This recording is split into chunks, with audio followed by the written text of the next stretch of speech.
Welcome to the Galen Trombley Show. Be sure to subscribe, review, and share the episode. You can follow me on social media at Galen Trombley. I hope you enjoy the show. Greetings. Please hold for a very important message. Light speed sequence initiated. How may I help you? Bonjour. Security breach. The truth shall set you free. Awesome. It's a miracle. Stabilizing. 3, 2, 1. Mission complete. Thank you. Have a nice day. Welcome, everybody. Episode 270 of the Galen Trombley Show. We're back at it. I've been away a couple weeks. I was traveling and just conflicting schedules, but we are here again. My guest today, Alissa Momot. Alissa, we have a lot of good things to talk about, I think, today. It will be a lot of fun, but kind of met you, knew of you, kind of see you around and about, and I think you're very involved in the community. I think you do a lot of cool stuff. You are also the reigning Trailblazer of the Year award. Yes. And so you can talk about that too. And you come from a long lineage or history of local business folks. So we're going to dive all into that and some of your hidden talents that I didn't know about till today. So it should be fun. But Alissa, for people who do not know you, give us a little rundown. Who are you?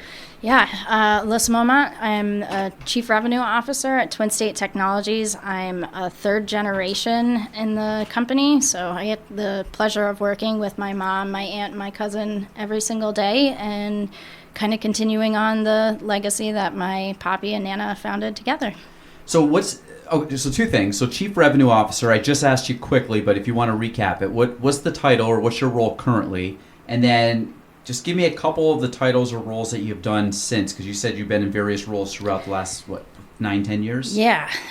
So my primary responsibility right now is just to find organizations that we can work with on a strategic level for their IT initiatives. So there's a lot of different components of IT now. There's cybersecurity, there's communications, there's client experience or customer experience, and there's so many different facets of technology, and it's so much more ingrained in organizations day to day. So we have a lot of clients that we've worked with in the past, and I get to work with them still today, which is awesome. And we just kind of talk about different problems and how we might be able to solve them, either reducing risk or trying to increase ROI from impacting customer success or whatever those challenges might be.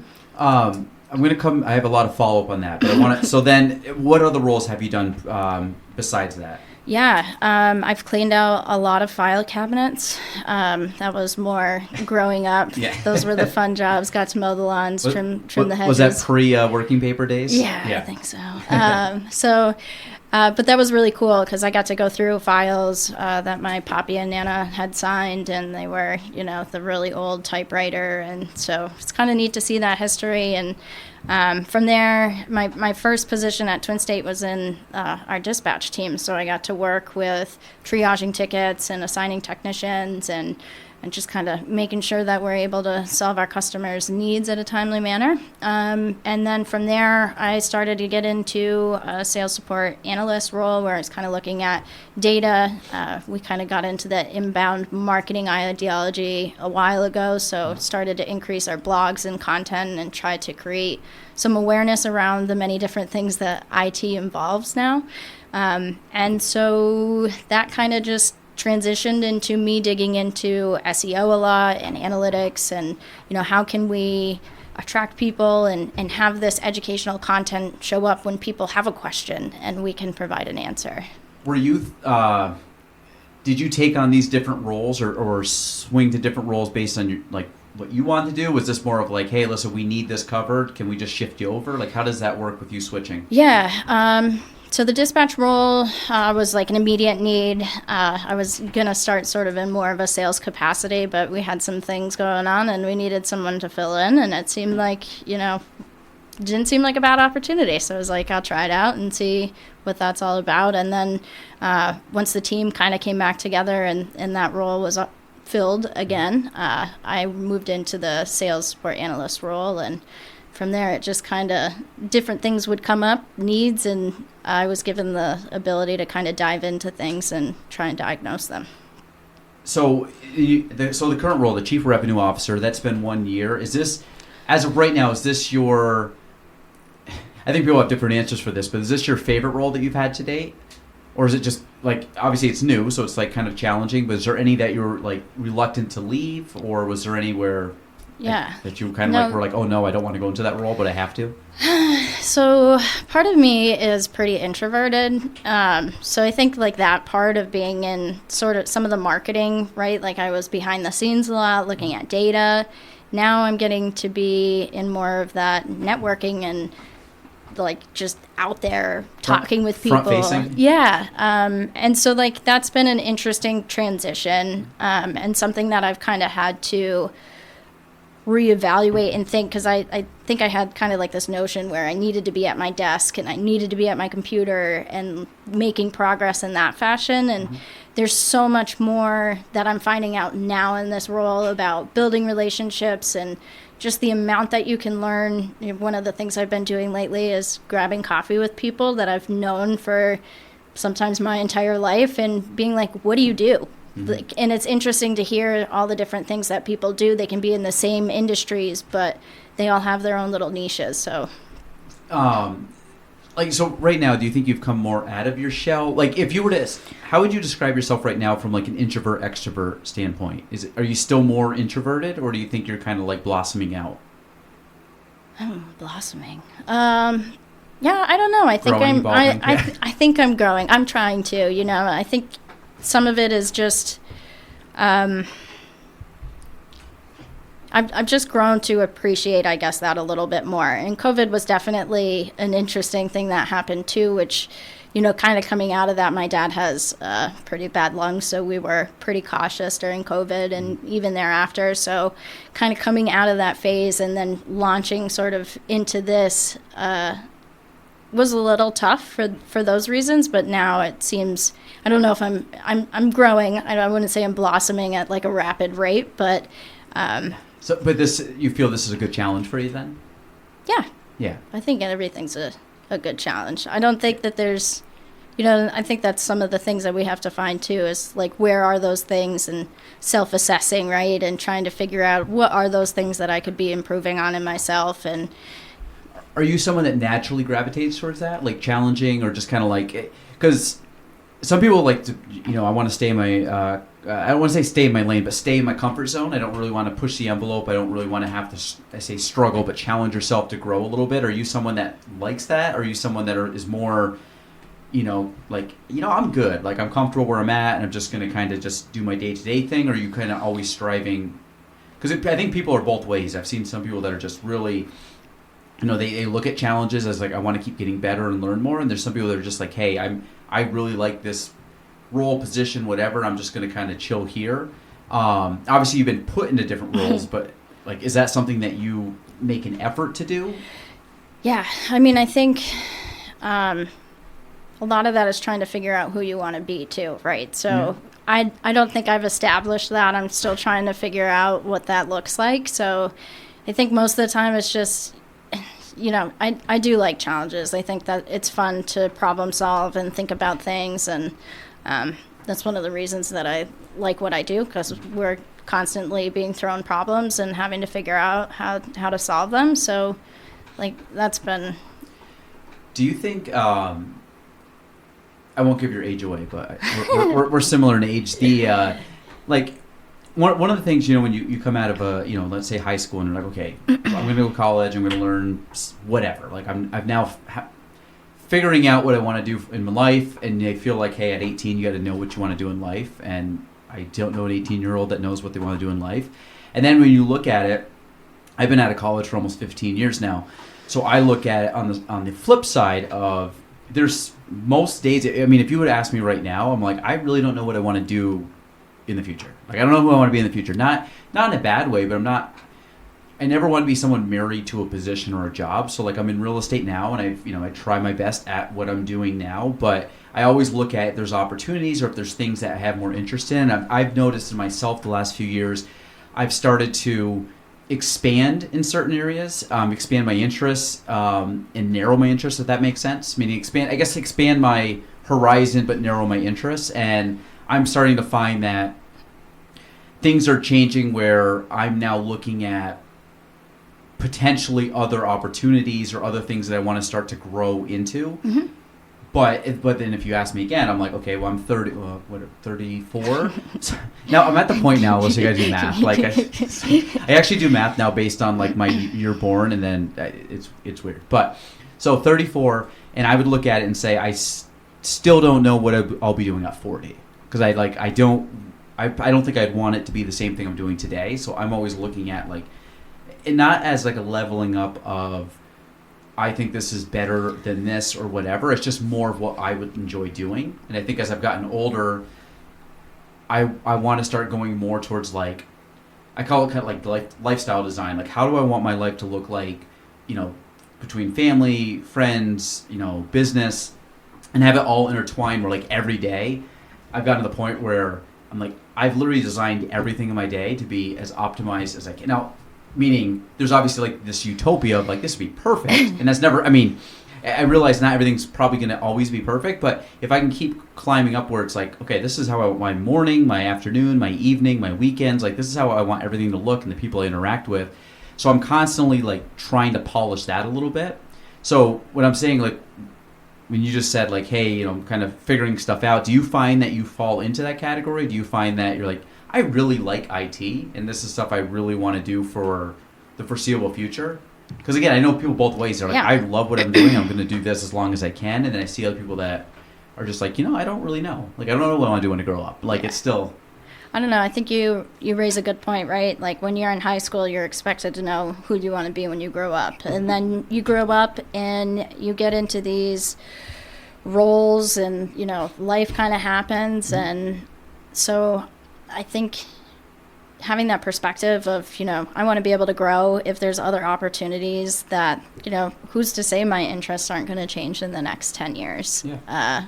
We're supposed to grow. We're supposed to change. Our interests are supposed to change. So I think that's kind of some of the difficult thing about life, too, because it can be so hard to transition from different roles and start doing different things if you've got to take that leap. But yeah, I don't think that I've necessarily, set that in stone for myself of what that looks like. How much have you changed in the last, let's say, 10 years? Oh, a lot.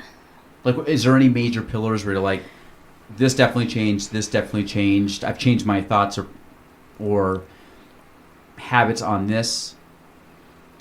Yeah, I think, growing up it's a real thing, and I started at Twinstate pretty much right out of college, so I was pretty young, and I've known a lot of those people that work at Twinstate. We have a pretty significant tenure, so I've known most of these people my entire life, and kind of growing up with them and being in the room with them, and I feel like I've had a lot of personal growth and kind of having some of those difficult conversations. And I think having that age gap, one of the things that always sticks out to me in my mind is like when we grow up, it was respect your elders.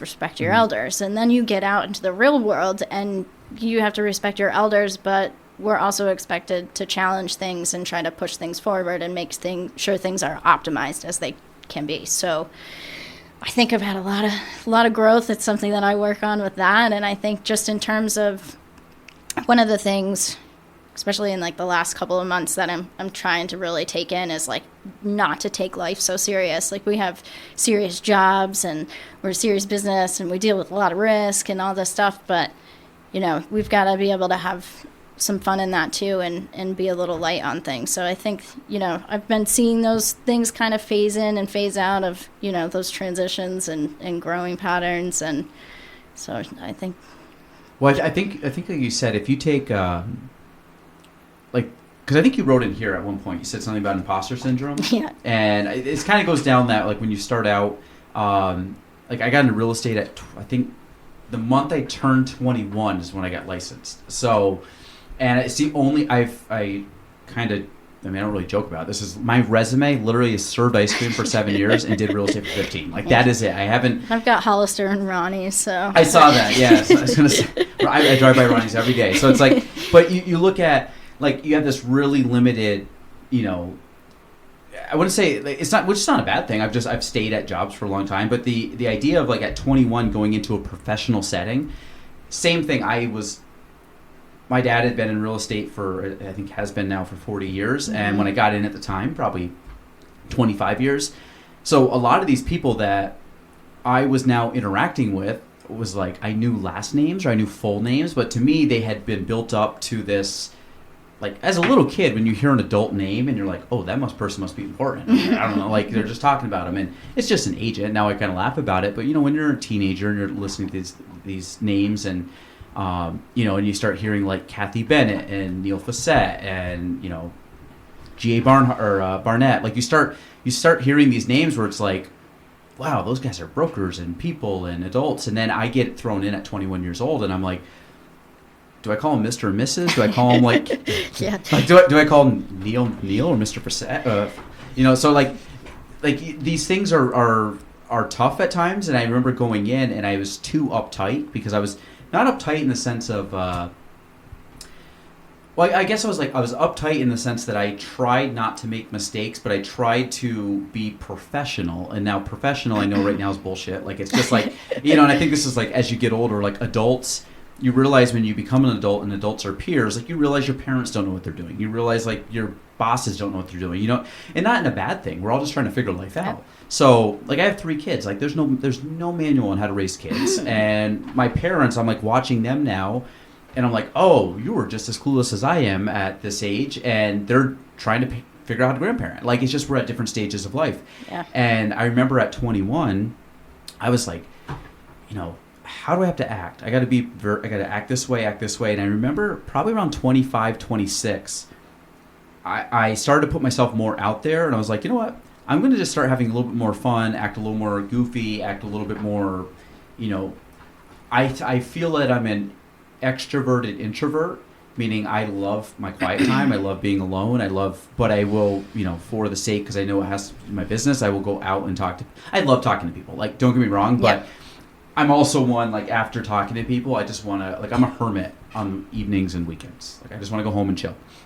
And I remember by finally putting myself out there, good things happen. Like really good things happen. And the biggest thing that happened was I started to attract, whatever you want to call it, like like-minded people and individuals. So the people I started to work with and the friends I started to meet were just more aligned with me, which made everything more fun.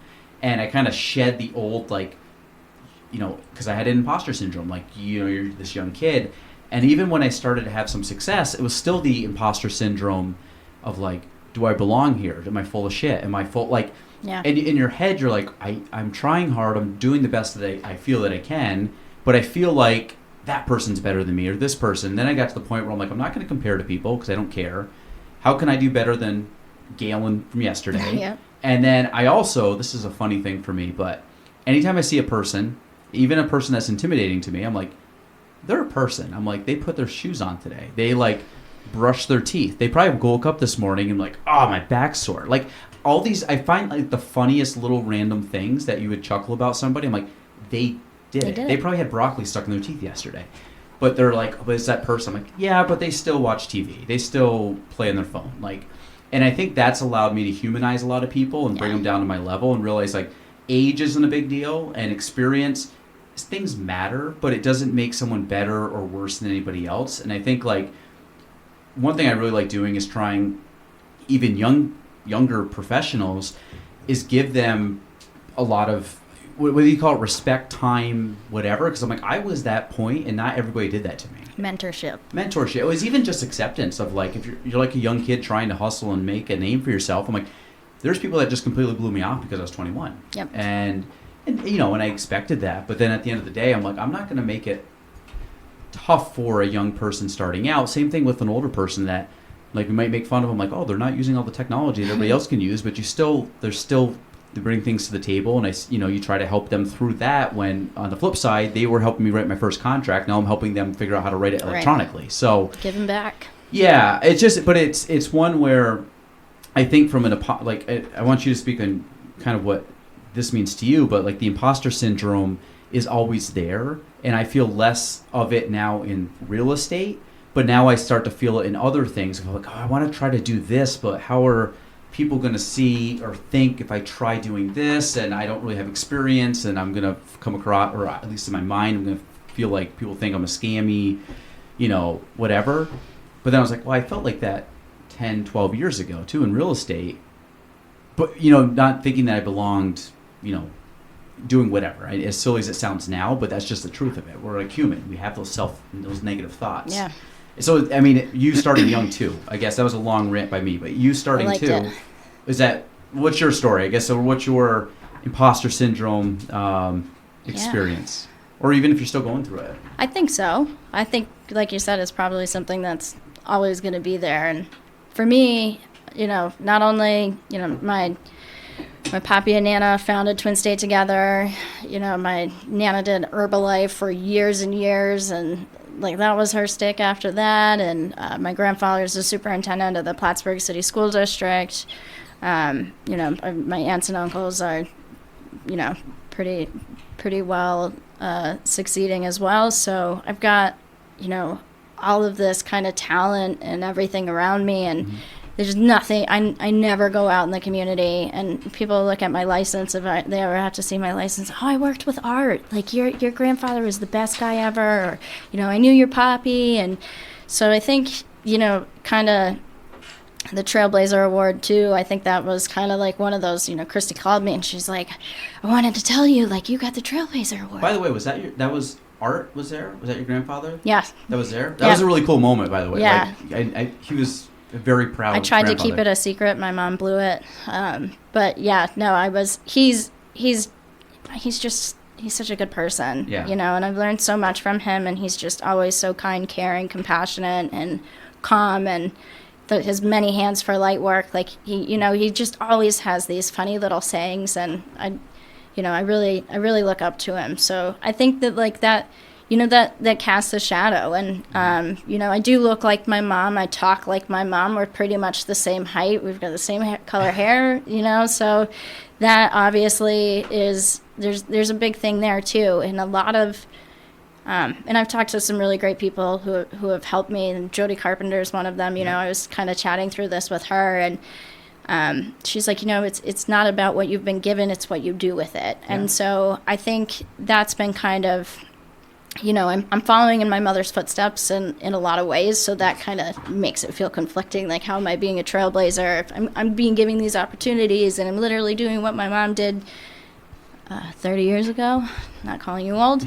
But so I think, but having conversations with people and kind of being open and vulnerable about it. And it's not really a great thing to kind of admit. I kind of feel bad about it because I've been given this, amazing award that so many other people have been given before me. And so I kind of feel a little guilty about not really being that feels like it's me. But, talking to people and kind of getting that support from the community and the people just around has been really great. So that's definitely something that I'm trying to work on. And I think, as I'm trying to put together, maybe some roadmap of what I think what I want my future to look like, maybe that path will get even bigger for me, and I'll feel it a little bit more, but it's definitely, Did you... So like the Trailblazer Award, when you got it, 'cause I think most people that have a work ethic, strive to do something well, get up every day and at least are trying to move forward in some capacity. Yep. I feel like the people that are the most successful, and this goes in every walk of life, are the ones that continually just put their head down, work, and continually want to learn and don't think they have everything figured out. And you look at pro athletes, you look at musicians, you look at business people, they're constantly trying to get better, and you're like, damn man, you're at the top of the class. And they're like, yeah, but did you see that person or this person? Or yeah, but I haven't figured this out yet. And then you're like, oh my God, this person's obsessive. But what I think it comes down to is these people just want to get better. I don't think it's what they're doing, it's just the act of, I want to challenge and keep growing. Yep. But they're the ones that accomplish so much because they're never satisfied with what they do, which is kind of a double-edged sword. But I think that the idea, when you get up and you get this award and you get it for a certain reason, and it's not like you just they're like, who wants it this year? It's like they decide who they want and who they think's worthy of the award, and then you get it, and in the back of your mind, well, I'm not doing anything fancy, but a lot of it is yeah, but you were consistent, and most people can't stay consistent in anything in life, whether it's whether it's a job, working out, saving money, whatever it might be. And there's something to it of like, yeah, but you just did the same thing every day for years and years and years and years at a high level, and look at what you built. And it's hard because I don't know if this is you or not. It's hard to like look back and smell the roses and say like, oh, this is great. And there's times where I do this exercise and it's not consistent. So it's like when I think of it, I'm like, pause and like, what did a year ago? Well, like, what have you accomplished in the last year or the last 5 years, the last 10 or 15 years? And then like, okay, like, I'm not a total failure. Yeah. But then if you look in like, what's your to-do list? Like, oh my God, I like, so I don't know if that's you or not, but I think a lot of it is if you felt like you didn't deserve it, you're probably the one that did deserve it, because I think, you have bigger aspirations and you're kind of like, I don't feel like I've done enough. Is that? Yeah, I think so. I mean, I just, I look at, there's so many different people in our community that, have made such a big difference, and they've set out and they're bound and determined to put something together. Like I look at Mike Carpenter and Betsy Vicencio and what they've done with MHAB, and taking a passion and then turning it into something that's, really giving back to the community. So, that obviously sets the bar really high, and they've been doing it a little bit longer than I have, which I feel like I keep calling people old. But, I think that's kind of what I'm looking forward to next, right? Like, is that how do I figure out, one, what my passion is, because those change as we get older and, our abilities change of what we can do and can't do. And so I think that, maybe then I'll start to feel that where I've set out on a specific thing, because I think for now I've just been kind of like trying to figure things out and, like you said, plugging away and just putting my head down and trying to work. And do you think you have anything to prove to anybody? Like, do you have that mindset? Because I grew up in as you said, I didn't found the company. To be honest, my dad didn't even found it. He bought it 30 years ago.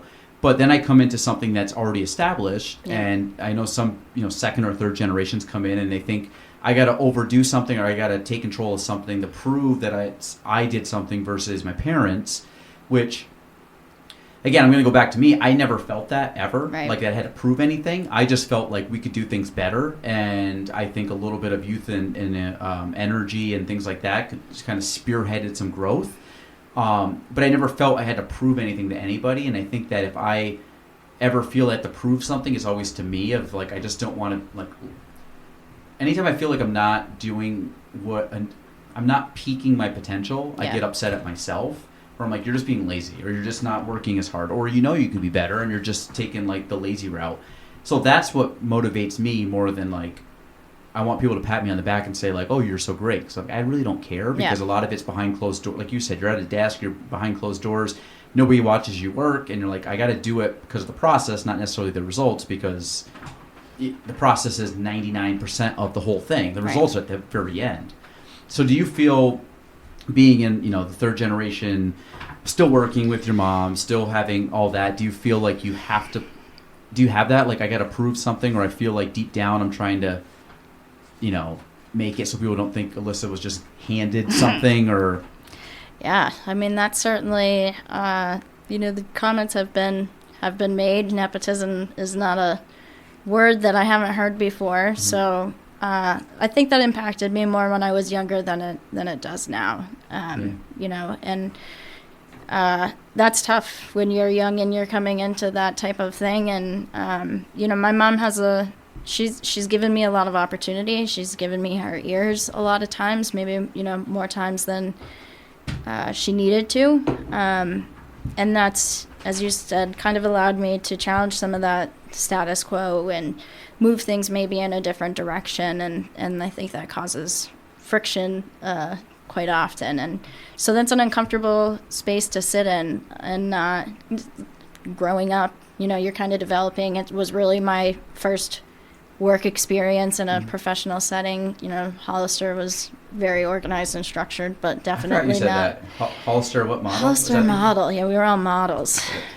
great. Which I was actually in the mall like a couple of weeks ago, and they still have the front there, but I don't think Hollister's been there for a long time. No, I worked at the one in Connecticut, so Okay. it's a little different. But No, sorry, keep going back there. yeah, so I think that, you know, having those thoughts, and I do want to make people proud.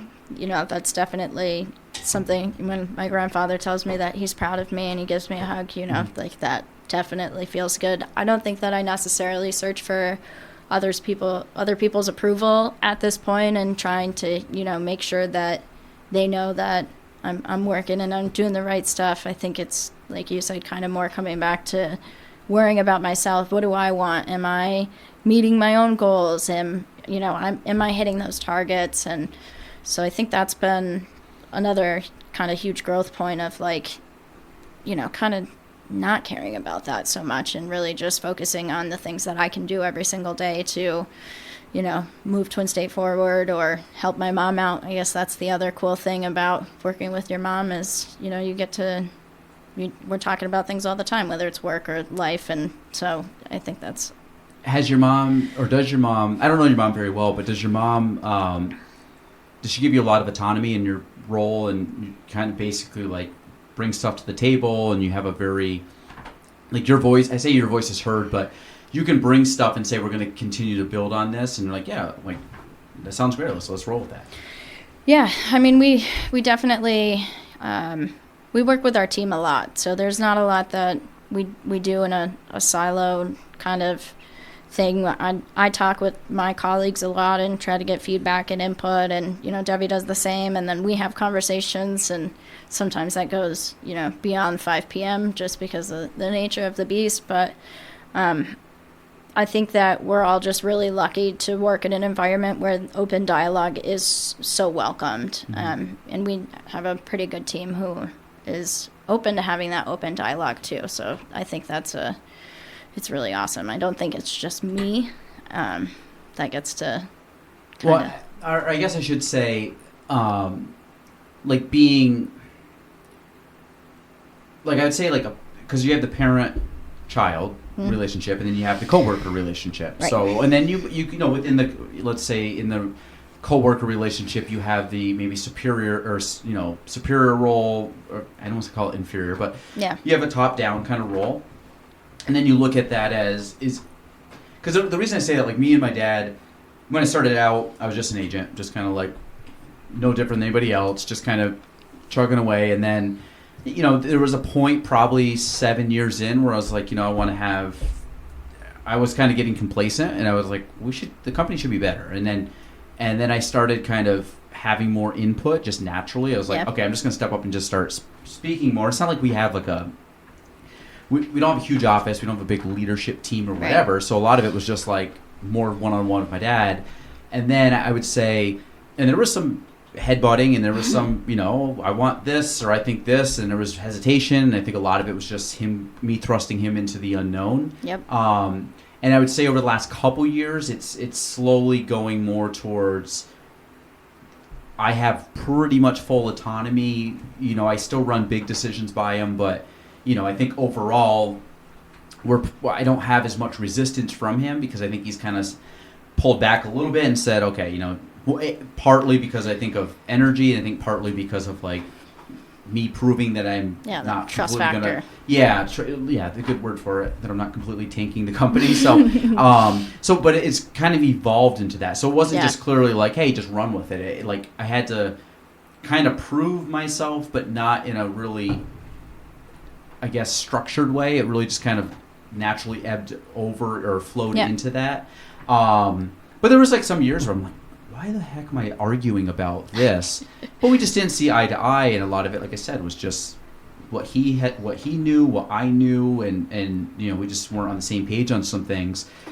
Did you ever feel that with your mom? Do you ever feel that, like, so? I mean, because I think it's hard to shed some of that too, especially as you're coming up. And I think there's a point, and again, I don't want to speak for your mom, but I'm sure there's a point of like, here's the girl I raised who's now sitting next to me saying some like really high level stuff, but she's still like my little girl, or she's still like the girl that I remember like cleaning out the files, you know, back in the day. Yeah. And so I think there's an identity thing too with, you know, and I'm sure I'll feel that at some point if I ever work with one of my kids, like I'm sure I'll be like, God, he's smarter than me. Like, damn, But which is what I ultimately would love. I'd love my kids to be way smarter than me. So, but I mean, how does that? Do you think that has ever been like an evolution? Because I've seen it both ways with family businesses.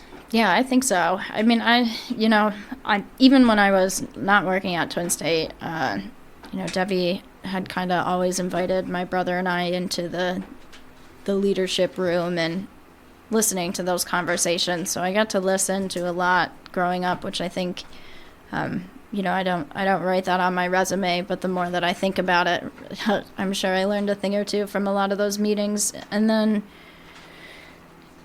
I think I try to, my mom's she calls herself a camel. I forget what test that is, but you identify as an animal, and she cheated the system, we're pretty sure, but she likes data points. So I think when I first started out, what I was working on from a marketing perspective was very data driven, and so that was kind of easy to bring things to her and be like, this is this and this is this, and we need to do this, right? Yeah. So I think that kind of helped me gain my voice. Mm-hmm. And I think now the thing that I'm trying to balance a little bit more is maybe not speaking as much sometimes. So like that's also, being able to hear other people and what their thoughts are, and kind of just, figure out where that balance is. Because, like you and I, we don't have that other experience. I have no idea what this looks like at any other company except for when, organizations invite us into those meetings.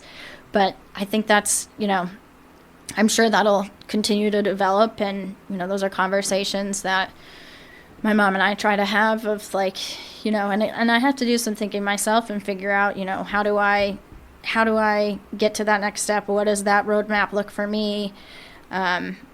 And I've got some targets in front of me right now, and I haven't been doing the right things in order to get to that target. So I'm kind of trying to do like a refocus, check a few things off of my list, and really sit down and kind of check some of those boxes. And I think I do to some extent have to prove some of that to my mom. As she's my boss, and I'm hitting these targets, I'm doing these things, and kind of growing in that way, the way that a lot of other people would do too. So how often do you, or I guess first off, do you set goals? Like you mentioned a couple times goals. Like do you actually like sit down, pen and paper, write out goals, draft out what you want, or is it more of like, let me think about what to do next. This is the next logical step. Well, I think you hit the nail on the head earlier, like the consistency. So I'll have those moments and I'll be like, okay, I'm going to do this. This is my next target, and I'll write it down, and then it gets lost in the papers and the shuffle and everything like that. And so I'm trying to kind of figure out how I can format things that work for me of like, maybe this is my one goal. Like just making it super simple, figuring out how to accomplish that, and then moving on to sort of the next thing. So they're kind of, some of them are shifting and sliding around, but I'm really trying to get into like that, really setting my day kind of the night before, like at the end of my work day, like what am I going to do? You said you've got everything kind of organized out and efficient, and I've kind of been whack-a-mole at a few things. And so I think I'm really trying to define a lot of that, which takes a lot of brain power and thinking and soul searching and all that other fun stuff, which can be extra exhausting after churning and burning all week. So well, and that's the like I said, the last few years I kind of did an audit. I set goals pretty regularly, and I remember when I first started, I set a 10-year goal, and I set like legit 10-year goal, and like kind of had no clue how to do it, but I knew it was what I wanted to do, and I figured it out along the way, and like I said, a lot of trial and error and crash and burning and wasted effort here, but showed me what not to do, and then you rotate, and then so I ended up hitting the goal, and then from there, a few years back, I was kind of looking at it, I'm like, we cannot stay on the same path that we're doing now if I want to get to like the next. I want to just grow into something. Like it's like I built something that we could withstand for decades and be fine. I get very complacent. I don't like being complacent, so I get very. I'm not like a shiny object person, but I get to the point where I'm like, okay, I can see I can see that, and this is something that I try not to have like an ego driven in it, where I'm like, okay, you did great, but what you did or what you know is not what you got to be better for the next step. And about 3 years ago, I started to have this feeling of like, you're doing a lot of cool things, like this is great, but what you're doing now is very limited, and it's only going to get you so far. And I pretty much had topped out where I think I could have gotten to with that strategy. Yep. So I had to take a step back, and I ended up doing the last basically almost 3 years now a lot of not fun things, like things that I don't find super fun, but I find that they're super like growing up sucks. Yeah, I look at them like the last 3 years have been the hardest I've ever worked in my business and life, and it would never be known. If anything, I think people would probably say like, oh, like you fell off the wagon or you've fallen off, and like, but again, that's the story I tell myself, so I don't even know if that's true. But in my head, I'm like, a lot of the stuff, and this is the thing that, you know, with goals, like sometimes you're shooting in the dark. Like I don't really know where. I mean, I have an idea, but I'm kind of like, it's like you got to make a path through a big jungle, and I don't know where the actual treasure is, the goal I want to hit. So I'm just like, you know, whacking tree. I got a machete, and I'm just kind of like you said, whack-a-mole, trying to figure it out. Yep. And then you get to the point where I'm like, okay, I feel like I have some traction, and then now I know here's all the steps that have to be done in order to hit it. And these aren't just like, okay, send an email, do this minor thing, call this person. A lot of it's like, okay, you're going to spend the next 2-3 months on this project, building out this whole system. And what I found was I've learned a lot over the last 3 years, and like you said, a lot of it's like soul searching, a lot of it's figuring out what you do and don't like, a lot of it's like, okay, well, I'm doing this stuff, and I'm proving to myself I can do it, but I don't like doing it. But I also want to start transitioning to this. So how does that pathway look? Yep. So a lot of it is it's kind of like you're bowling, and you have bumpers up, and you just constantly are just flying into the bumpers. Like it's never a clear roll. Get there. Yeah. So eventually I'm like, I will hit a pin at some point. Right now I'm just like going back and forth like Pong almost, and like hitting these two walls. And but a lot of it is like understanding. Sometimes for goals, like you have to evolve as a person, and that's something that I've really tried to push myself of like, you aren't. I mean, I think everybody has an internal dialogue, but mine's. Apparently, some people don't. Some people probably don't. Yeah. Which is a scary thought. Oh yeah, I hope. Well, I guess it depends. I talk to myself all day long, and I'm sure other people do. I hope they do. I'm not just a weird person, but a lot of it is like I'm very critical of myself, but in a good way. And I always try to take like a 30,000 foot view, and this is really trippy, but I actually will zoom out to the point where I'm like, okay, Galen up here is looking down. Oh, Galen and Alyssa are talking on this podcast. Like, I'm not saying I'm doing it right this second, but I'm saying this is how something would look. But I would look back and be like, this is how you're structuring your life right now. This is how you're structuring your business. And like, why are you doing it that way? Like, you don't want to do it that way. So I'm critical, but I'm critical of myself as like a coach, almost like self-coaching myself on what not to do. And a lot of it is like, it's very critical, but it's a very fair assessment of myself. Like I'm not like saying to do anything outrageous that I don't have the capacity to do, or I don't have or it's not that I can't take a step back and learn. So a lot of it's like, okay, you can be better. So how are you going to do that? And then I'm like, okay, you're right. Here's now the new North Star, and let me break that back. And like, what do I have to get better at? Or what do I have to work on? Yeah. And I do that every 6 months at a minimum, and sometimes sooner, depending on what. Sometimes I just I might read something, or I might listen to a podcast and be like, have like an aha moment, and be like, I'm doing this all wrong, and like then I just start drafting like, okay, switch this, focus just on this for right now. Does that happen for you at all? It should. Yeah. No, I'm working on it. I'm like,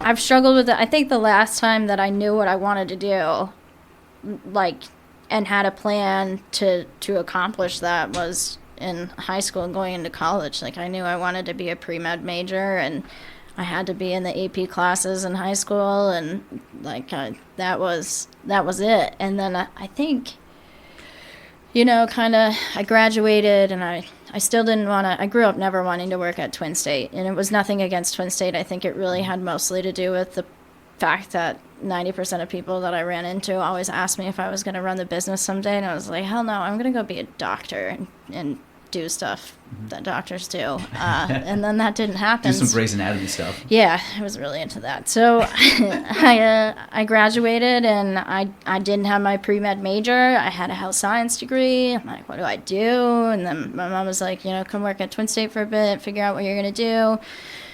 And then, that snowballed into 2 years pretty quickly, and then I fell in love, and, I was like, oh, I'm in Plattsburgh now, and it seems like a lot of things kind of have just been happening, right? Like, with COVID obviously was that took a huge chunk out of so many different things, because it was just this moment in time that normal life was not moving forward, well, it didn't seem like it was moving forward really, but, and then we built a house, and I've been so burned out from making decisions and stuff, and I think I'm finally, and we've been in the house for 2 years now, I think I'm finally recouping and able to kind of think about, okay, so I have all these things now.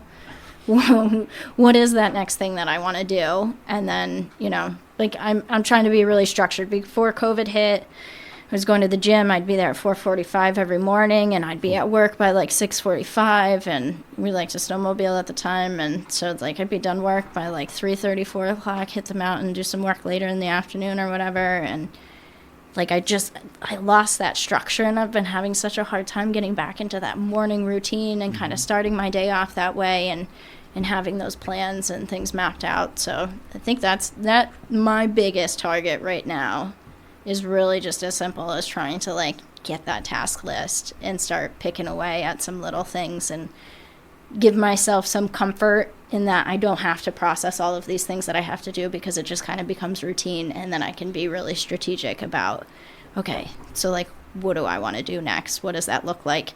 Whether that's, at Twinstate or whatever, if somewhere else, or, Well, one of the guys I like following, and I've been following for years, but he said, anytime you're, let me see if I'm paraphrasing, I want to not butcher it. Anytime you feel overwhelmed, the way out of feeling overwhelmed is to prioritize and not work harder, because most people are I got to do more and more and more. And, and I think a lot of it is, and I've learned, this is something I've tried to practice more. It's when things seem really chaotic, don't go faster. Just slow down, pause, take a day off, take an afternoon off, take a week off. Yep. I took a week off almost 3 years ago now. Just took a week off. I'm not doing anything. And I sat for 5 days, and I just thought, and I journaled, and I sketched, and I came up with plans, and I just needed a step back. Yeah, I just needed a step back. And I have kids, and they're young, and that takes a lot of time. So it was just one I watched a 2-year-old for a day. It was tough. It's I'll tell you, if do you have kids or no kids? I don't yet. So the only thing I'll say about, I won't talk about kids much, but the one thing kids do is they force you to prioritize, and they force you to, it's the greatest thing in the world, it's also the hardest thing in the world, and you learn, you give up stuff, you sacrifice a lot of stuff, and you have to really, your time gets crunched, and that's a lot of some of the stepping back I had to do. But what I did was that week I took off. It wasn't I didn't go out in the woods. That would have been great, but again, I had kids, so it didn't happen. But I literally just sat around during the workday by myself, nobody, no phone, and it was and I just sat, and a lot of it's just sitting with your thoughts and trying to process stuff, and then at a certain point you get to the flow state where you're just thoughts are coming to you and things are connecting, and you're kind of at this, I would say, more of a higher level thinking, but it's not easy to do. But I think what we said before, it's if you can prioritize the list, and anytime I feel really stressed out, and I'm a big calendar guy, so I'll look at my calendar and I have it color coded, and people that look at it are what the heck, and I'm so trained to look at it that it doesn't freak me out. But there's times where I look at it, I'm there's too much today, and then I just start punting stuff. I'm not going to do that. I'm going to punt this. You know what? I'll do this next week. I'm not going to do it this week. And then I just take whatever my expectation levels were, and I drop it by 50 to 70%. I'm okay, I'm just going to do this one thing today. Yeah.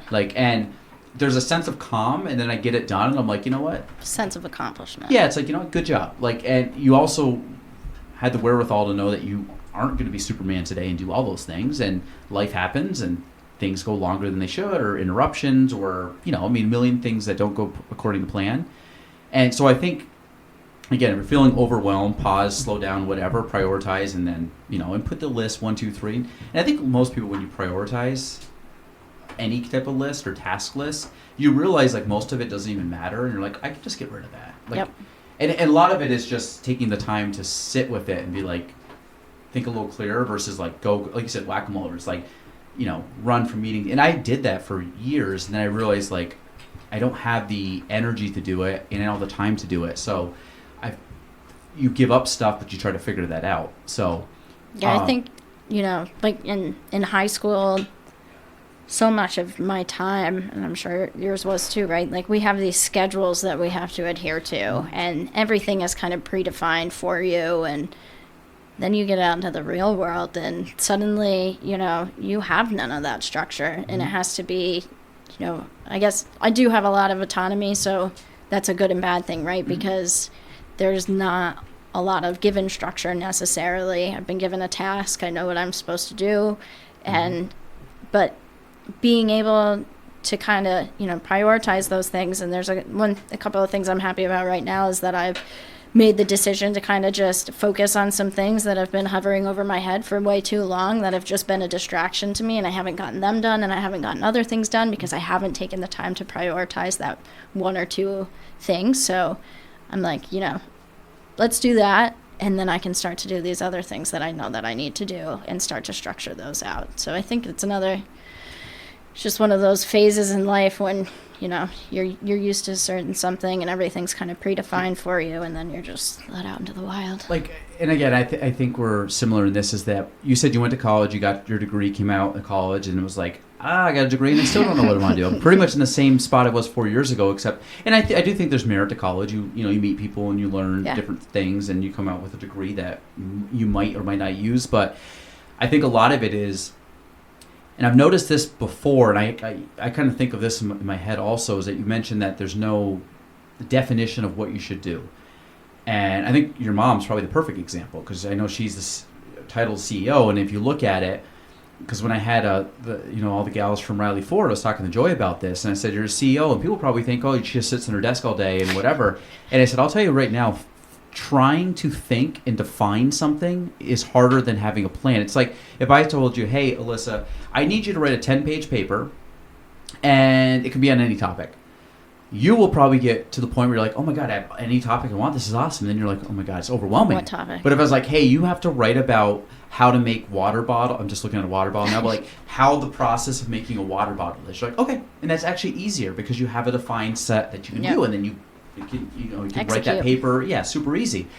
And I think that anybody that's trying, I guarantee if I asked your mom, like, what's the hardest thing? She's probably like, visioning and figuring out what to do, because I have a blank canvas, and I really have any medium that I want, and I just don't know what I want the picture to look like. I don't know if I want to use paint, acrylic, pencil, whatever, all these tools that you have at your disposal.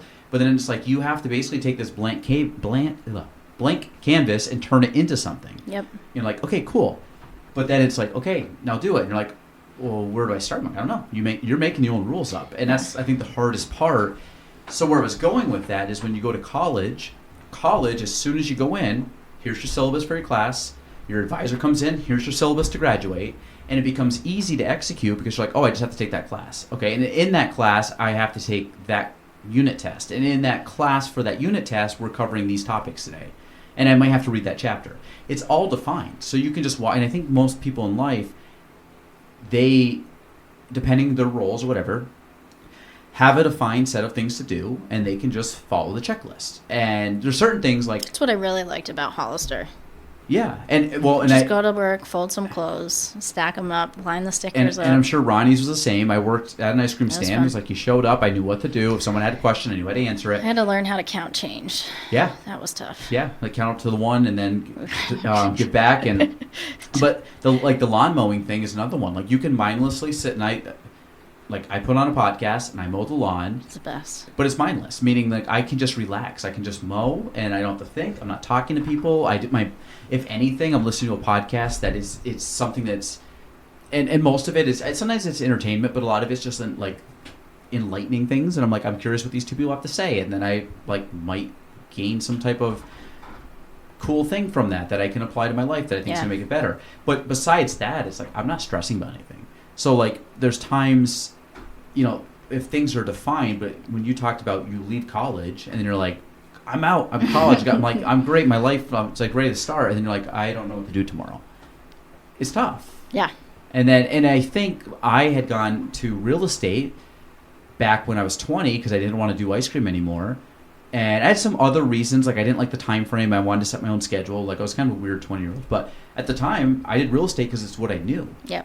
Like, and I'm sure, and again, nothing against anything, but it's like, it's what you knew. So you're like, well, it's... You grow up in it. Yeah, like I'm kind of aware that it exists. Like I remember in high school, like you had to do a report on 2 careers. And I picked phys ed teacher, and I actually picked a civil engineer, which is really weird because I don't think I never would have done that. But at the time, I went to college undecided, and I didn't know if I wanted to go into teaching. My mom's a teacher, or business, and my dad was in business. And I ended up going undecided, and then I switched to supply chain management, which was like in business. But I'm like, I don't want to go just business because that doesn't seem really defined, so I'm going to go to supply chain because it's more like niched down. Meant I did nothing with the degree. But that was like an 18-year-old me being like, I don't even know what's out there. And if you would have said, what about audio and communications and stuff? I don't really know what that is. Or, and there's so many things that as a kid is just not defined. And I find even now at my age, there's so many, I've heard this term recently, like unknown unknowns, like things I don't know about that I don't even know exist. Yeah. And that's why I read a lot because I'm trying to learn more about how things work and what's available out there because it expands your mind. And it's like, I actually think I really would like that. Yeah. So I know, again, I'm going on a lot of rants here today, but I think I like the mindset stuff. But it's good rant. Yeah. All good content. But people haven't shut it off yet, like more or less. But I think that's just something that when you talk about not having to find time, I think a lot of kids struggle with that coming out of college because you don't have that definedness. And I think a lot of people that go back to school, yeah. And again, this might be a hot take, but I think a lot of people that go back to school, they say it's for that degree to go do something, but I think it's really masked in the idea of like, I don't know what I'm doing. So if I go back to school, I have 2 years defined for me or whatever it is. Yeah. And then and again, I don't want to downplay it. My wife literally just went back to school and she's applying what she learned. But I do find that, I have seen, and that was something too, I even asked her before she went, I'm like, is this just you trying to have something that you want to do or are you actually going to do it? And that, not like critical of her, but more of like, hey, should I go back to school? And I was like, yeah, if you think you're actually going to use it, 100%. But I find that a lot of people, they're like, well, I guess I'll go back and get another degree, or I'll go get my master's degree. I'm like, why don't you just go work? Because your master's degree is not, you're in business, it's not going to do anything unless you're, No, and that's all changed. And it seems like it is changing even more. And those are going to be right? irrelevant. So, they're starting to become irrelevant. Like, depending what type of line of work, but you're going to see in 10 years, I don't think MBAs are even going to be a thing. Yeah. They're going to be a very small subset of like, these big, Fortune 500 companies that still follow this corporate setting. Most people are going to be like, what have you done and what can you do? And what's your attitude? Cool. Let's roll. And I think that's something, like trying to envision me in my next steps and what I want to accomplish. And that's obviously something that's come up, a couple of times. It's like, do I go after my MBA? And then I'm like, do I really, like from a time management perspective, is the juice worth the squeeze? Like it obviously, there's no doubt that I would learn things if I pursued that, but I don't know. There's nothing to me that's like, yeah, you gotta do that. That's definitely the next step. Well, I think if your end goal, a prerequisite to that end goal is an MBA, then you should get your MBA. Most people, I say most people, I don't want to generalize, but I think if people are like, hey, I want to get my MBA just because, I don't know, I just think that's the next step. But it's like, okay, well, plan out. Like, if you get an MBA, what are you going to do with it? Right. And like, well, I'm probably just going to still work here. I'm like, then why go waste money on an MBA? Like, if anything, honestly, take some online courses, like, of people that you have interest in or read books or whatever. But I do think if it's a prerequisite, if you're like, hey, I really want to go into teaching, cool. Well, you probably need a degree for that. But if you're like, hey, I just want to get better at business, I'm like, open up your computer and Google. Like, there's so many free resources. Talk to people. Just talk to people. It's amazing how many people in the community are willing to have those conversations and teach you. I had one mentor I was working with. One of the things that he told me is he's like, just like when you're talking to people, like sometimes just play dumb. Like ask questions that you feel reluctant to ask because maybe you not confident about the question, or like just shoot them out there, and you will be so surprised at the amount of information that people will throw your way because they want to help you learn and grow, and they want to be a part of that. I mean, I'll be honest, I know little to nothing about IT. The IT world. I'm going to ask you more questions about it. We're working way through this, but honestly, IT is one of those things that jumbles my mind up, and I'm like, You're doing it pretty well. Well, I mean, I got your website up, but a lot of this stuff is like, but the thing is, like, something with IT, I'm like, I know it's information technology, and then I'm like, okay, cybersecurity, I'm like, I kind of know what that is. And then you can start going into, well, then there's I'm going to call it like in the cloud or things you can't. There's like hardware, software. I'm sure there's other weird things, but all that stuff is like, that's not my realm. So I would look at that and I would just flat out be like, which I'm going to say here later in this podcast, like, tell me like what does Twinstate do and what is everything? Because I live a mile down the road from Twinstate, so like you see it and I hear it. But this is a lot of businesses. Like I know quite a bit about a very, very small amount of things in my life. Like, I'm not very good at a lot of things, but the things that I have interest in, I've deep dived into a lot of those, and that's what a lot of people do. Like, they're really knowledgeable about X, Y, and Z, but not ABC, which is totally fine, because if you knew everything about everything, you would be... Jack of all trades, master of none. Yeah, and you would be very surface level. So to me, I kind of go with like, this is what I want to know, and things that I don't know, I want to know people in those organizations or areas that I just trust them. So supplement your knowledge. Yeah, like there's a couple people that I have worked with on a professional level, and if I was to ask you, and it'd be like my accountant and my bookkeepers and all that stuff, and it'd be like, yeah, Galen literally doesn't ask us. My finance guy, I'm like, just do whatever you think you would do. That's literally the only directions. Like, and he's one of my best friends. I gave him that direction. I'm like, whatever you think I should do, or whatever you would do with this money, you do it. And that's we don't talk. Like, that's it. And part of it is because like I don't want to put, like, I'm aware if I ever felt like it was like he's not doing a good job, I would say like, hey man, you're not doing a good job. But like, I don't want to micromanage something that I have no business micromanaging, and I don't like micromanaging anything. Okay, I want to dive into, because we'll go back to the IT, but you said something about college, sports, and academics, and it came crumbling down. Yeah. And you went to I'll let you talk about this. Yeah, so I went to the University of Hartford. I knew, 9th or 10th grade, I wanted to play Division I soccer, and I wanted to be a doctor. So my parents got me signed up with a really nice recruiting company who helped me get some visibility and kind of put myself out there, and I played on travel teams, and finally kind of landed at the University of Hartford. I committed without my mom present, which she was a little stunned by, but I went there, started my soccer, I started pre-med. I was told I needed to put on more weight, and so I stayed and I lifted with my coach all the time and put on weight, and then the freshman class came in, and they all played over me, and kept being told, like, you're doing the right things, you're going to get playing time. What level were you at this sophomore year?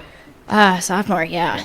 And so freshman year, wasn't a big surprise not to start, not to play.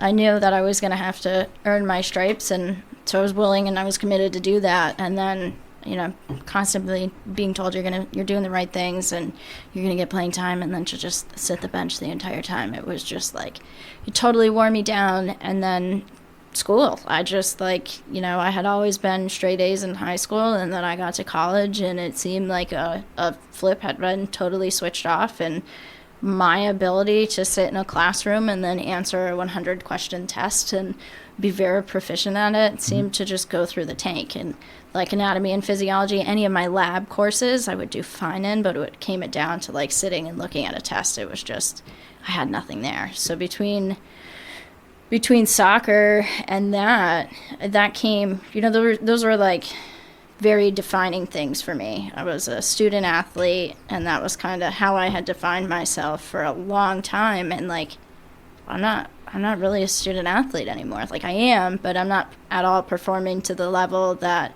I expect myself to perform at, and I'm not accomplishing what I set out to accomplish. So it was definitely a very hard time for me, and I think like totally kind of lost myself. Like, I had who am I if I don't? In high school I played in the jazz band. I was in an a cappella group. I was in the advanced placement classes. I rode horses. I played soccer. I played volleyball. Like, I had all of these things that I had always defined myself as. And then, I made the decision to stop playing soccer, which was really hard because there was a lot of people who had told me that D1 wasn't going to work out and it was going to be way too time consuming and like all these kind of negative things. So I was pretty disappointed when I made that decision because I was like, they weren't right about all of it, but they were right that it wasn't going to last all the way through. So I think that was a level of like super disappointment and sort of kind of like, well, who am I? Like, without these things, who am I as a person? So that was... Well, I think, one, you're doing pre-med in D1 soccer. Yeah. Like, and anytime you play college sports, I mean, you see it here at the D3 level. They put a ton of time in, and I can only imagine what D1 has to do, which I'm sure is very similar in amount of time and commitment. Yeah. But overall, I mean, you're still... I mean, D1's no joke. I mean, especially if you're playing soccer at that level, and then taking pre-med, which is like you're not taking a cupcake major where it's like, I'm just kind of rolling into these basic classes. Like, if you're taking an A and P and all those things, like, did you... The reason I say it, so my wife, like I said, just went back to school, and she just got her sport performance psychology degree. I think that's the right term. I don't know. But basically, she works with, athletes and stuff regarding sports performance. Yeah. One of the things that is a big topic, and she's, I kind of listen to her talk about this stuff, is the identity of athletes after they get done playing. Yeah. So, because when you look at it, I mean, take any professional athlete. I mean, I'm 34. Most 34-year-olds playing professional athlete or professional sports, they're retired at that point, which is so funny to me. I mean, you see like an NFL guy, he's 30, he's retiring. Yeah. And I'm like, and when I was a kid, I was like, oh, God, he's 30. He's, like, washed up. And now I'm, like, 30. I'm like, you're a kid. Yeah. And at least I feel like a kid still. So when I look at these people, even like someone that LeBron James, he's 40 years old still playing, which he is the oldest guy in the league. And I remember coming up watching LeBron play. And, I remember him getting drafted. And I watched his high school games. And to see him be the oldest player in the NBA and be like, he's really not that old. Like, and... in my head. And then I'm like, but he's like defying Tom Brady. Like, these guys are going into their 40s, which is wild. But most of these guys are 30 years old, or let's even go to the little bit bigger pool. You're a 21, 22-year-old kid. You get done playing, Division I football, Division I soccer, Division I hockey, whatever it might be. And then the next day, it's like, okay, I have my degree, and I'm going to my first day at my new job at whatever. And I got my shirt and tie on, and I'm out the door, and I have no practice tomorrow. And I had a very, very mild case of that. I played high school. I didn't play college. But I'm saying there's a point where, like, you end your season in a sport, and it's like the next day, you're like soccer. My senior year, we did very well. And I remember after we won the last game, we were like, the next day, I was like, even that day, I was like, cool. Like, we won the championship, but we're done. Like, my season just ended the same as that person. And it wasn't even, it was the fact, like, okay, playing, but it was like your teammates, it was the structure, it was just kind of like having that, like, camaraderie. It was like there's no preseason next year. There's no, like, and these thoughts go through your head. I mean, they didn't last super long. I'm sure it was worse for, like, my parents. I'm sure it'll be worse for me when I'm older, my kids are done playing. But what I guess for you, like, you did soccer, you did all this, and you hit a high level. You played D1 soccer, you were on the team, like, and then you stopped playing. Like, what's the next? I guess how long did it take you to kind of get out of that funk, if you did? Because listening to my wife, that's a big thing for a lot of people. It's like we talked to a couple of local kids too, from Plattsburgh State that have just graduated sports, and they're like, I don't really know what I'm doing. Like, one was a hockey player, very good hockey player. She ended, and she's like, I don't really know what my plans are. I don't know where I'm going to go, if I go back home, if I stay here. Like, and you feel bad for these kids. I mean, she's 22, and you're like, and, and you kind of look at it as, here's a girl that this is all she's known for 20 years, and all of a sudden it's like, I mean, she might go play, like, professional in Europe or something, so she might still play, but it's just like, you don't know if that's what you're going to go do. Yeah. And even if she does do that, she probably has a handful more years, and then she's like, I'm really done, besides, like, rec leagues. Yeah. So how was that for you as, like, post-athletics? Yeah, I mean, I think... Or identity? Yeah, I mean, the whole thing was pretty chaotic. I ended up dropping out for a while, and I moved to Colorado and lived with my brother and tried to figure out, like, if a change of scenery, a change of pace, different things would be good, and that didn't work out. And then I went back to school, and then I dropped out of school again, and I worked as a pick, packer, and shipper over at the Northeast Group with Mike and Betsy for a little bit, and then went back to school. And so, like, I kind of went through that funnel for a while where I was like, stop, start on the academics, and I, wasn't, I wanted to get that degree, but I don't know if, like, deep down I really was like, I gotta do this, I want to do this. It just was back and forth. And then I think when I graduated, I was like, I finally did it. From Hartford? Yeah, from Hartford. My worst grade, my last semester was the ceramics class that I wanted to take because it seemed like fun. I was like, damn it. Shouldn't have done that. But and then I graduated. I started to snowboard a lot more, which I never really got to do because indoor soccer took up a lot of time, and so did volleyball. And so I started to dive into that and kind of get good at it, which I never was really good at it before. So that kind of felt cool, and I think I am. And then the last couple of years, I had some friends that wanted me to play beach volleyball, and there's beach volleyball leagues, and there's co-ed soccer leagues. So I think for a while, I totally abandoned it, and I was like, sports suck, and, I don't want anything to do with it, and I don't want to run, and I don't want to work out, which was a huge transition. Having all the structure to work out and then having no one to tell you to work out and kind of take care of yourself was a real wake-up call. But I think, like, it's kind of made its way back into my life again. And so, like, but it's not everything that I am now. But I think I am still trying to figure out, like, who I am, and doing a lot of self-reflecting and kind of trying to figure out sort of what my brand is, I guess, right? Like, how do I want to carry myself? What do I want to present? Who do I want to be? And all those fun things. Well, I think, I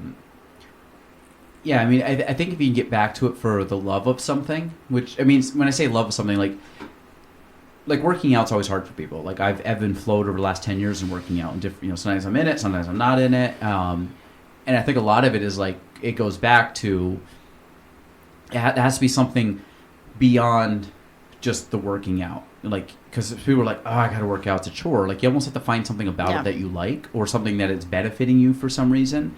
I only run for soccer. I don't. Well, I actually had this. Like, it's funny I you say this. I would never go for a run. My wife played in college, and she, same thing, like, doesn't run, and she's got terrible knees. But I was literally telling Ann out there, is like the longest I've ever ran in my life is a 5K. Oh yeah. I used to run. I am not a long distance girly. Bike or legs, count me out. Yeah, but, like, I did a ton of sprints. You did all the laps. Yeah. You did all. I mean, I'm sure I ran the equivalent of more than 5K during soccer practices or games. But, like, just purely, like, start and go 5K, and I'm happy with that. I'm good. But I think a lot of it is, if you find something, like I said, if you can find enjoyment in co-ed soccer, or enjoyment in snowboarding, or enjoyment in working out where it's an outlet. Like, for me, working out is literally, like, I want to be able to be a good role model for my kids and have energy to hang out with my kids. That's it. Like, I have I'm not doing a race. I don't want to lift a certain weight. I don't care. I'm like, I want to stay injury free and, be healthy and be a good role model. So, like, your why switches. Like, before I had kids, that was not it. It was like, I want to lift more weight. I want to do this and that. And then you realize, like, okay, not the most important thing in the world. It's like a thing you have to do to, keep yourself healthy, but it's not like the only thing you do. Now, when you go back to, because I'm kind of jumping back here. So if you go back to music, you said, so first off, do you still play music? No. I think I try to pick my saxophone up like once a year just to see if I can still do it. Can you? But the last time I tried, I could do a few things. But I think, like, there's a piece of me that's scared to look at a sheet of music and be like, go play that, and not be able to do it, because I did it for so long that I'm like, I think I'd be so disappointed if I couldn't actually read the music and play something. Did you, like, so you played, like, in bands and stuff, like high school bands and stuff? Jazz band, concert band. Did you like doing it? I feel like I had a love-hate relationship with a lot of things. I feel like there was so much competition, and there was such a like the bar that I set for myself internally has always kind of been so high that like there's been so much pressure to do well. And band was always like, hey, can you get first chair, can you get the solo, and then they'd have the NISMA, like Yeah. so you'd have to practice and try to get that perfect score. I think it was a 20, maybe it was a 30, but like there was always kind of these things put around it of like competition and pressure, and like don't miss that note, don't be the one person that out of all of these instruments sticks out because you hit the wrong key and it sounds really bad. So I think, and I'm a competitive person, and I think that's one thing I'm trying to figure out now is like, okay, what does that look like as a grown-up, like being competitive? What's a healthy amount of competitive sort of drive, and what's not? And so I think that was that's always been like a difficult, like I think that I probably would have enjoyed it more if it was done like in a different context and not necessarily like you had a grade for band, you know what I mean? Like you had to go to your lessons, and so. Do you think you could pick it back up and just have fun with it? I don't know. Because the reason I fell in love with the saxophone was because we went to go pick my brother up at Stafford Middle School, and there was somebody who had a baritone sax, and they were playing that, and then I got high song, and then I got high, and then I got high, and then I got, and it was like so deep, and so like I thought it was so cool that he was playing like this pop song that was on 95 XXX, and here's this sort of like archaic instrument that you really think of in a jazz context, and he's doing it, and so like, I think I definitely would have enjoyed it more because it kind of blends those two things together of like, not being that classical. Speaking of like, again, goals, I set 4 goals at the beginning of the year so I did 3 on the business side, 4 on the personal side. So that's how I try to break them down. Mm-hmm. One of my goals, and it's like, this is my goal, and like, how does that look each month? Meaning, and then how does it look each week and each day? So like I try to like string it back to like leave breadcrumbs to that goal. And one of them was to become proficient at guitar. And the reason being was I played not much. I played like 4 years of French horn. Ooh. So I'll go back to my whole story. So 5th grade is when you first get into band. So I'm like, I'll do band. Because I think the only reason I did band back then was because I saw older kids did it. Yeah. And then I couldn't do it till I was 5th grade. So when 5th grade came around, I'm like, I'm going to do band because like now I can. It's kind of like just because you can drink or you can buy lotto tickets, like you should. Like that's the idea. It was like 5th grade, like I can do band. So because I can, I'm going to do it. So then I ended up doing French horn because the band director at the time did French horn.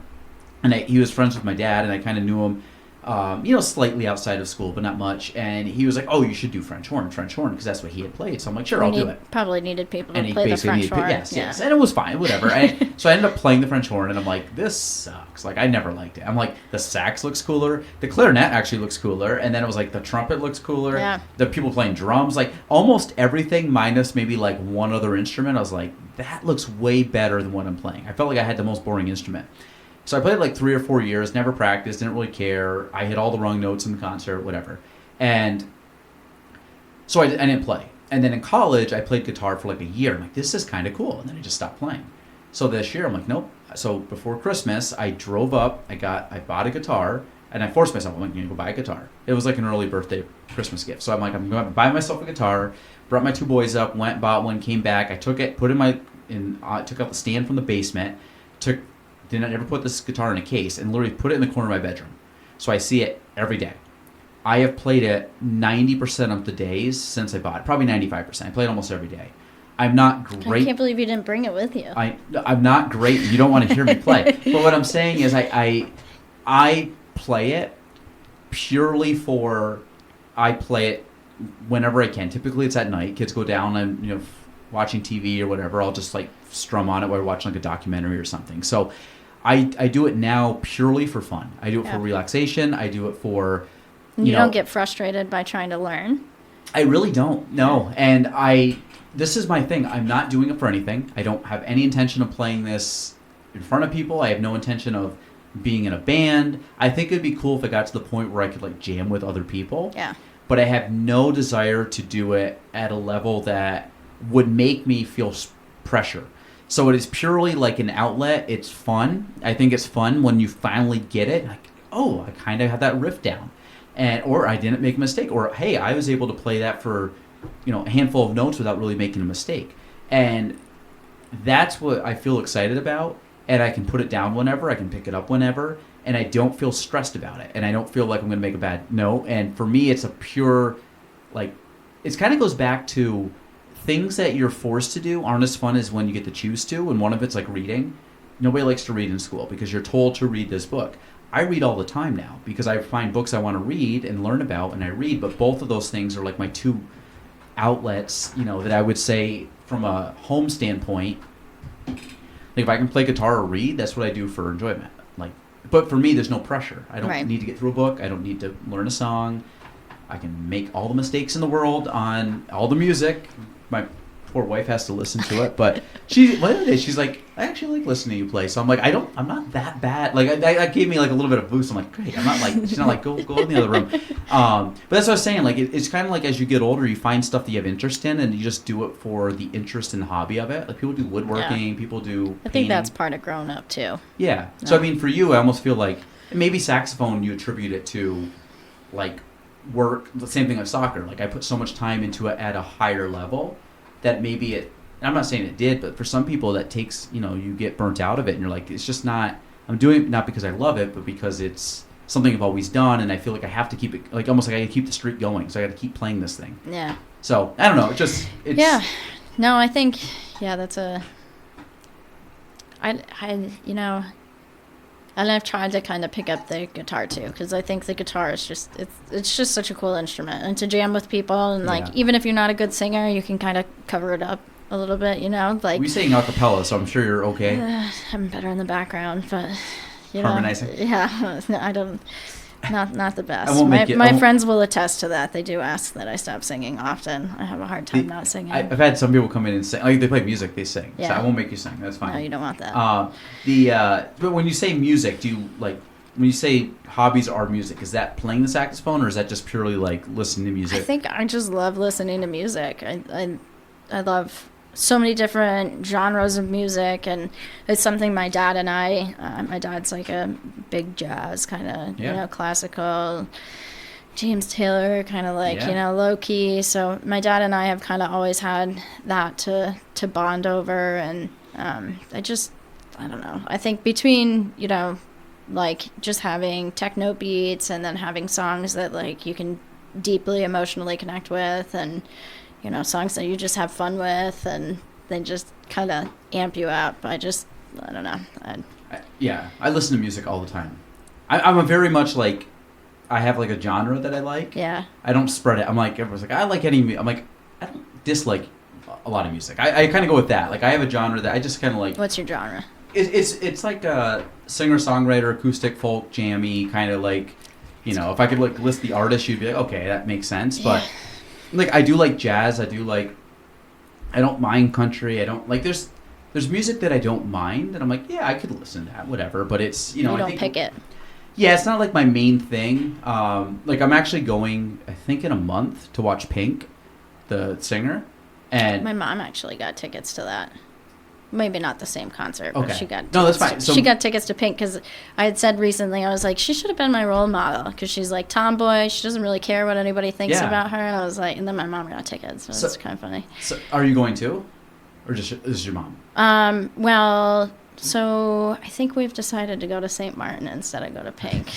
It was a tough thing where like we can do this or we can do this. We're kind of turning into a long week, and we're seeing some of my wife's friends, but my wife loves her. But like, I respect. I think she's has a great voice. She's got some pipes. Yeah, she's a fantastic singer. Her music is not like my favorite genre, but I do like some of her songs. Like I went and watched Adele sing because I'm like, Adele is amazing. Mm-hmm. Not my favorite music. Like I would never say I'm gonna just listen to her nonstop. But to go to a live show and watch her, I'm like, absolutely. So, but, I think for me, I just like always have music on. Like I have music brushing my teeth. I have music, just randomly doing house, like washing the dishes. I'll just put music on. Like, so I just think that there's, I don't know what it is. Like you said, maybe there's a connection. Maybe it's just entertainment. Maybe dulling that inner monologue a little bit. Yeah. Listening to something else other than your thoughts stream through your head. Yeah. And I don't. And I listen to a lot of podcasts. Like in the car, I very rarely listen to music. It's always a podcast, like or an audiobook. But I realize like when I'm in the car with other people, like I'm listening to music, or if or sometimes if I'm doing something where I can't really, focus on people talking, I put music on. But music to me is just like it's a constant in my life. Like I love going to concerts, so it's like that's one of my outlets of like. Just to get away and like go do something. I'm like I like golfing. I love just going and seeing live music. It could just be like a local jam band. I'm like I just want to go hear live music. Like it's just there's something about it that's just fun. And also when you like realize how good now that I'm just like trying to play, and you realize how good these people are. And good God, like, this isn't. It's like a treat to watch like good people doing what they do. My brother's a guitar player, so I think I've always, it's an incredible instrument. Yeah, and when you see someone that can do it at a high level, it's just it's. And I think the hard thing I've learned too is like understanding like the language of the guitar, or the theory behind the guitar. Not even just like the physical strumming the notes, but like how they all work together. Yep. And even people that play it, they're like, "Oh yeah, this is how you jam, and this is what this means." But I'm like, "Is this another language?" Mm-hmm. With physical, because you gotta be able to like physically move your fingers and then you see people like the way people can strum. Like usually, like I see this hand, so you're focused on like the picking hand or their strumming hand or non-strumming hand. I don't know whatever that hand's called. See, I'm very new, but like the one that you actually put on the frets, and then you have your strumming hand. Yeah, the fret hand, and then you have the strumming hand. And then I look at the people that can strum, and I'm like, I'm terrible at strumming. And these people are just their hands are going like this, and they're hitting single notes, and they're just moving all around. They're like they're doing all these things. I'm like. The right hand I've now become more fascinated with than the left hand because like you kind of know what they're doing with the left hand. They're pressing on the notes, but the right hand's doing all like the little like to make the sound. Yeah, I don't know if I'd ever be able to do it. That whole like moving one hand faster or slower than the other hand and being able like I really, really, really wanted to play the drums. Like so bad and I tried so hard, but I couldn't ever get my legs to move differently than my arms. Like they just all seemed to move at the same time all the time. You ever play Rock Band back in the day? Oh hell yeah. Yeah, but you're trying to play the drums. And I had one friend that was fantastic at the drums. And the same thing, I'm like, I can't, because I'm thinking, I'm like, move your left leg, move your right leg, and then all of a sudden, it's like that rubbing your stomach and tapping your head, and like, I can kind of do it if I try not to focus, but even now I'm like moving my top hand. But like, when you're doing it, I was like, I'm thinking through it, and I found that the more that you I understand how it works, is the more reps you put in, it just becomes more muscle memory. Yeah. But when you watch people play that are good, they're not even thinking. It's natural. Yeah, they're just playing, and they're like talking, they're smiling at people, they're looking at the crowd, and their hands are just going, and I'm like, my mind would be like, okay, move this, finger up, finger side, like slide, and this fret, and so it's like that laborious thing, but it kind of goes back to like work. If I was like IT, you're like, do. If you ask me in real estate, I'm like, do. But there was a point in time where I'm like, okay, wait, what did they say? Wait, how can that, you know what I mean? Then you're like, you're scared of that stuff. So, all right, so, Alyssa, we're going to rapid fire down your, I say rapid fire. You can answer these how you like, but I'm going to go through the questions you asked, and then I'll attack on some more at the end, because I do want to go through some of these. I think this is cool. Yeah. Fun. I love this. I'm just going to read this, and you can break this down how you want. Your personal mantra that you live by: treat others the way you want to be treated, which is the only rule that I follow in life. Like that's my golden rule. Is like the only thing that if I can live up to that, I feel like I'm doing good. I want to live with myself, and so I want to be fit for myself to know. I don't want to stand by the setting sun and hate myself for the things I've done. Whatever happens, I want to be self-respecting and conscious-free. Is that a song lyric? I don't think so. Okay. I don't know who that's from. I probably should look that up. It was one of my Nana's favorites. Yeah, so please, just expand on that. Yeah, I just think there's another quote from a movie that's really silly, but Robert Pattinson was in a movie about 9/11, and there was a quote that he said too about like whatever you do in life may be insignificant, but it's very important that you do it. And I think that there's thinking in and growing up and kind of like we're a small town, but we're still a very important town, and there's very important things that happen here, and important people and initiatives and all these different things. And kind of like, I think growing up, you always look at those bigger cities and these, big corporate jobs and like all of these things are out here. And when you watch movies and you think about things, from a young age, you're kind of like, that's it. That's the success. That's the rom-com in New York City. And like, So, and I think kind of growing up now and thinking about, like, I want to do whatever I do. I want to make sure that I don't feel bad about the things that I'm doing. I don't want to hurt other people. I want to go to bed at night and feel good about the things that I've done and the way that I talk to people and the way that I treated them. And, there's that thing, too, of, like, you never know what somebody's going through that day. So when they're an a-hole to you, maybe there's something else going on, and you don't have to necessarily shoot it back at them. And so it's just something that's always kind of resonated with me about, like, it is a golden rule of thumb. Like, just treat other people the way that you want to be treated. And I don't see it's pretty wild to see how some people will talk to each other and treat each other. And I think social media and Facebook and things have just kind of gotten really unhinged, and the things that people say are just like absolutely wild, and you would never say them to somebody in a normal conversation. Well, I think the problem, like, you look at, obviously there's a big the country's more divided, probably the most divided since the Civil War. I mean, if you really look at it. And I think, unfortunately, you go back to it, especially being a political year, and obviously it's a political year where people feel very strongly about one side or the other, or against one side or the other. And then you look at, I do think a lot of it's manipulated by media. I do think there's a lot of manipulated by outside, like you talk about, like, bots. I mean, you find out that a lot of these things are just Amazon reviews. Those are legit. Yeah, well, I mean, you look at Amazon reviews, you look at the bots of, like, when you start to go on social media and a comment gets someone riled up, I'm like, you're fighting against someone that doesn't even exist. They're just stirring the pot. And I think if most people, the thing that stinks is that most people, at least growing up, I mean, politics have always been around, and I never remember it being very divisive. And I remember, like, even in college, like, my first year, I remember being told not to talk about it.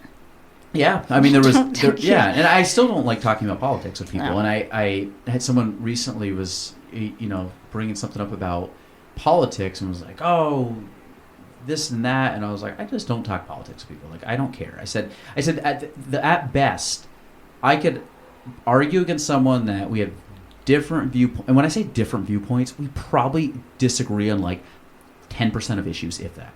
Most people agree, that would be really interesting to, like, write them all out and then. But I think that's the problem is most people they hang their hat on a party and they identify with a party or political idea, and I was like, or ideology, and in my head I'm like, I bet you if we just listed out A or B, we'd probably be pretty darn close.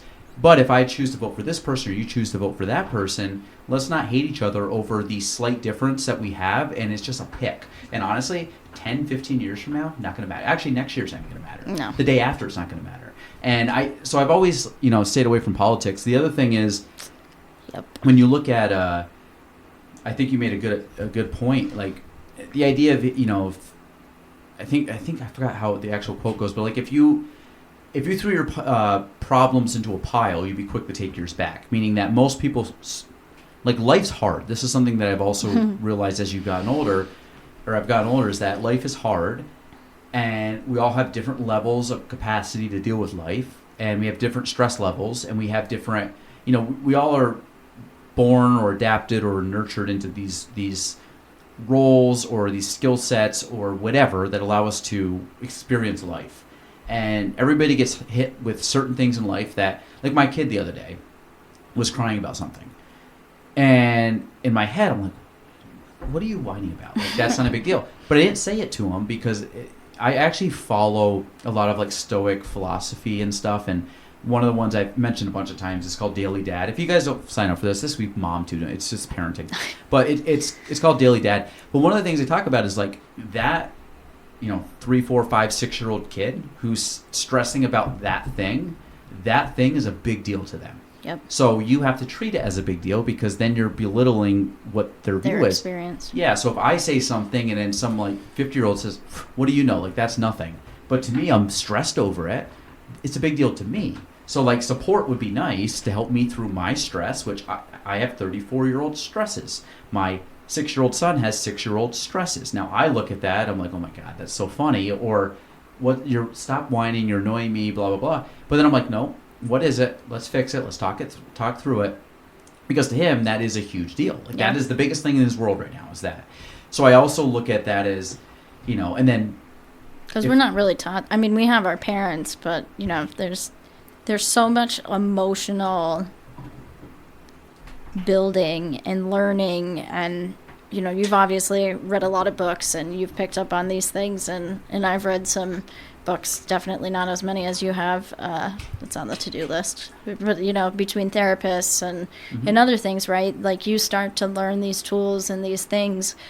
But I think that's like the hardest thing about growing up too, is being, you have all these curveballs thrown your way and these things that you have to deal with. And like, how do you navigate those things with like a confidence and an understanding? And it really, I feel really bad. And I've had some conversations with some educators, because I'm like, like this seems to be one of those really key critical components that as a world we seem to be missing, where we're trying to help young kids understand how to deal with difficult conversations, how to approach conflict, like what to do when you cry. It's okay to cry, all of these things. And you have to spend so much time into it and have the support of luckily you're a very supportive dad. You've read into these things, right? And you're working to instill that in your kids. But a lot of kids don't get that, and then they get into the real world and then they're thrown all this stuff at them. And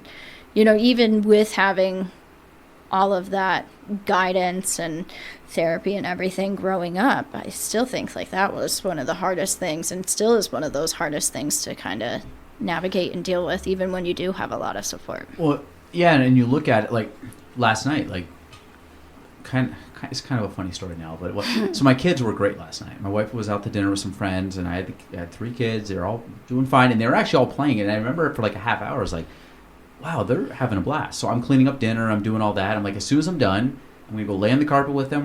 We're all gonna color, and we're just gonna hang out. So then my 2 boys, who are 3 and 6, decide to go into our back like sunroom area, and they have all like the little balls and stuff. So there's a soccer ball. And whatever, they come back in and they walk over, and I think my daughter comes over, and she's like, of course, tattling. She goes, the boys peed on a soccer ball. I was like, what? She goes, yeah, in the back room they peed on a soccer ball. What are you talking about? So I like walk in the back. There's a soccer ball, and I just see like liquid in spots. Like it's all over the carpet out there. Luckily it's kind of a trashy like indoor-outdoor carpet. There's like pee on like anything that was kind of near it. Splatter. Yep. So of course I confront them, and obviously a little heated. And then I'm like, all right, go to your rooms, and they're like whining, and I was like, had none of it. So, or was having whatever that term is. I was having none of it. Yeah, their pleas, whatever. So then I go and I spend the next 20 minutes cleaning this up and trying to get all the stuff out of the carpet and whatever. And at the end of the day, like, not a big deal. And I play through my head afterwards, because I let them come out, and I was like, this is what you did. We're not doing that again. Tried to like using as a teaching moment, more as a scolding moment. But then in my head, I was also like, you have to also like Galen to Galen, like apologize basically to them of like I lost my cool on you guys. This is why. I'm sorry, but like, and I'm not one like I'm stern with my kids to a point. I try to use things more as teaching moments and just like scream and yell at them. But I'm human, so like there's times where you're like pissed off and you're like, just go to your, no, I don't want to hear it. Go to your, like, you kind of get in that mode, and then instantly, as soon as you do it, you're like, and in my head, I was like, they were literally so good for half an hour. Like, and when I say good, to the point where it was like an outlier, where I'm like, wow, they're really getting along, joking, laughing, having fun. And then like, it's because they were peeing on a soccer ball. It was before that, and then they did the peeing on the soccer ball, and then all of a sudden it went from like, we're gonna have a fun night tonight to now like the night was like not great. It's not great, but like obviously some tears, and wasn't spirits were busted. Spirit were busted, good word, and or good phrase, and But I had to use like also sit there and say like, you know what you're doing, they don't, and you have to be the bigger person. And this is like internal dialogue that I have, not like don't let them just run all over the place and be crazy, but like, you know, you can apologize to them. You can say I'm sorry. You can say like, and I think that's something that I try to do is treat my kids, respect my kids, not like I'm dad and I run your world, but kind of like. There's going to be like guidelines. You can't just go pee in the house. Like you can't do that. And then you can't lie that you did it. Like, so I'm establishing of like, did you do it? No. And then like, you did do it. So it's kind of like, I don't care that, I mean, I do care that you do it. Don't do that again. But it's like, don't lie. And then when they came out, like, you know, the first one's like, I'm sorry. I cooled off. I'm ready. I'm like, okay, thank you. That's my younger one. My older one's like, what, do you have anything to say? He's like, what do you want me to say? I'm like, you think about it, like kind of like doubling down on it. And eventually he kind of like, because he's hard-headed and, but it was like that internal dialogue to myself of like, you got to let, you know, be the bigger person because you are more equipped to deal with that. Even though at 34, I still, you know, you let anger get the best of you. And I think a lot of it is just trying to become better at, you know, yelling at the kid is only going to do so much, but trying to use it as a teaching moment. To me, is like, I'd rather have you learn from this, not to do it again, versus me just scream at you. Because I'm going to regret screaming at you. You're going to have this guard up against me. So let's just like, okay, we don't do that, right? No, we don't do that. Let's talk about it. Good. Okay. Like, high five. Let's have a good night. Like, and there's a difficult conversation, you know, respecting people. And I think, you know, not that my parents were awful or my grandparents, but that was definitely, and we didn't even, you know, grow up that long ago, but you know, that whole respect your elders thing, and that I don't think ever really existed where there was that balance of, you know, having that self-reflection and being like, oh, how is this actually? This is a young mind. This is somebody who's learning from behavior, and this is the sort of the expectation that's being held. And it's like, so why do I need to do this? Because I said so. And it's like, but what does that even really mean? And so I think it'll be an interesting evolution to kind of see, you know, how that changes things. Well, the email today that I read that was from that Daily Dad literally was basically summed up of like, tell your kids how you feel about them, not like, you know, because a lot of people don't want to, like, I'll say that like my family's not really much of a family of like, hey, awesome, you did well. It's like we're kind of like, you know, like, you keep it quiet kind of thing. So that's something that I've tried to be different with my kids. Like my son went to soccer camp today and like participated, which is like the first time in 3 years he actually like did the whole day. So I was like, hey buddy, I'm really proud of you for doing that today. And like, but making sure that, again, he was all excited, gave me a big hug, and he was proud of himself because I can tell when he's like, oh, I beat it. Like I was scared, but I did it. And then he was excited. So I use that as a moment to like pump him up. Like, dude, that was awesome. Like, but, you know, great job. Yep. And to me, going and saying that to him versus just like, hey, cool, you had fun, great. Like, and then deflate it, where I could tell he was riding this like little bit of a high, and he had some of his buddies there from school. And so to me, it's like, you know, I really try to be affirmative to, especially my wife and my kids. I'm not as good. I should be better just in general in life, but like my wife and kids, I'm very good about, I want to say affirmation, positive affirmations, or positive, like, hey, you did awesome. Hey, you look good. Hey, you did this cool. Hey, I love that. I love your, like, I call my daughter Beth, but I'm like, I love your dress. You look so pretty. Like, and when she's doing her like makeup all over the place, like, but it's just this positive reinforcement. And, you know, I say, I love you probably more than they care to hear, but I say it all day long. Like, but to me, it's just a way of reinforcing that to them. Like, this is how dad feels about you. This is how dad feels about you. And like, you know, or to my wife, like, this is how your husband feels about you, you know? And I think, you know, it's tough because I think a lot of people, sometimes we feel awkward saying it to family. Like, I feel awkward saying that to, like, my family, I mean, like, the family I grew up with, but not to my current family, or my wife and kids' family. Immediate? Yeah, like, my mom, dad, and my sisters, we don't have as much of, like, oh, you did awesome. One of my sisters is pretty good at that, but then we kind of turn, and then it's like, but I'm way better. And that's something I'm learning too. Like, you know, we're not perfect. And, you know, I think some people have more of, like, your grandpa saying he's proud of you. Like, that's amazing. Yeah. You know, and I think like that's something, and seeing him at the awards ceremony, I don't know if he stood up or waved or whatever, but you could tell he was super proud, and like, but that's the kind of stuff you're like, well, that's cool that you guys had a relationship, but two, that he's like willing to just say it, like say it, like have that affirmation to you. And I think that, you kind of look at that as like, one, you love hearing it, and I'm sure he loves giving it because he is proud, but it's like, it's cool that, when that is actually verbalized, so that he's proud versus him just internally holding that in of like, I'm so proud of her, but I'm never going to say it. Yep. Because then it's like a two-way street. Like you get more energy from that, and then I think he gets that like off his shoulders of like, oh my God, I'm so glad I told her that. So yeah. How do you manage work-life balance in such a demanding industry? Yeah. I love how you phrase these as questions too. You made my job so easy. Well, thanks. I tried really hard. I might have used ChatGPT to help me frame my thoughts. Look at this. Is it up here? I do it all the time. Oh, I love it. Yeah, I use it more than Google now. It's been such a good guide.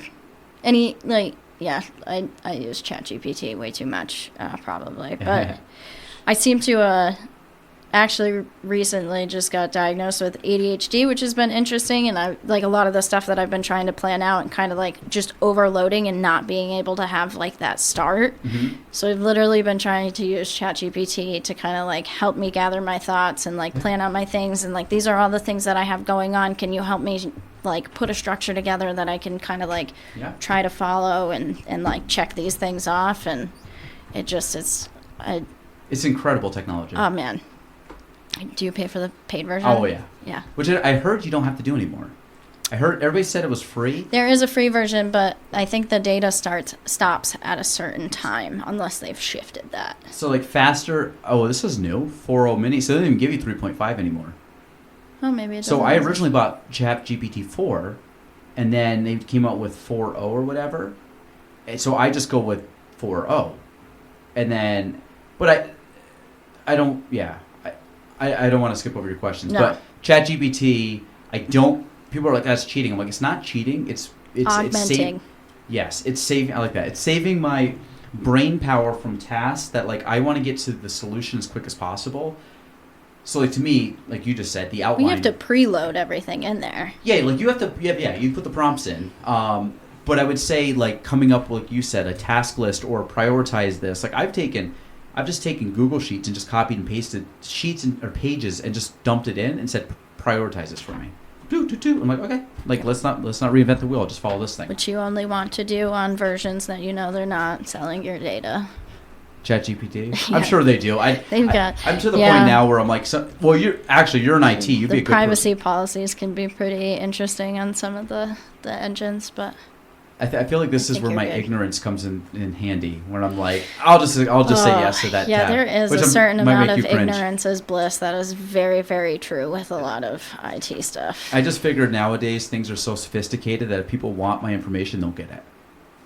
So in my mind, I'm like, I don't stress about it because I'm like my credit card at least once a year gets compromised, and I just get a new one. Like, and I mean, there's just things that I'm like, I know it's going to happen. I'm sure. There's a question I want to ask you after, because we're going to start going to a couple IT questions here, but manage work-life balance in a demanding industry.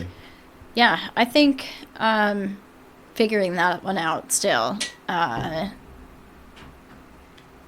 think one of the things, there's certain times when I work better too. Like it seems to be like an 8 p.m. to midnight where like that can be my grind time. And so what I've kind of tried to do is just think about those things that I need to do, and like, do I have these other things that are hanging over my head that I need to accomplish, and like, okay, maybe I do those first so I can really focus on this thing, and kind of just, and I think not having, I look at my mom, I look at my aunt and my uncles, and they've been working for 40 plus years, and they work 50 hours, 60-hour weeks, and I'm like, I'll work 42, 46 hours probably every single week. And like, sometimes it doesn't feel like it's enough, like I'm looking at these other people and they're doing all of these things and like, oh my God, should I be working more? And so I think I'm still trying to figure out like what work-life balance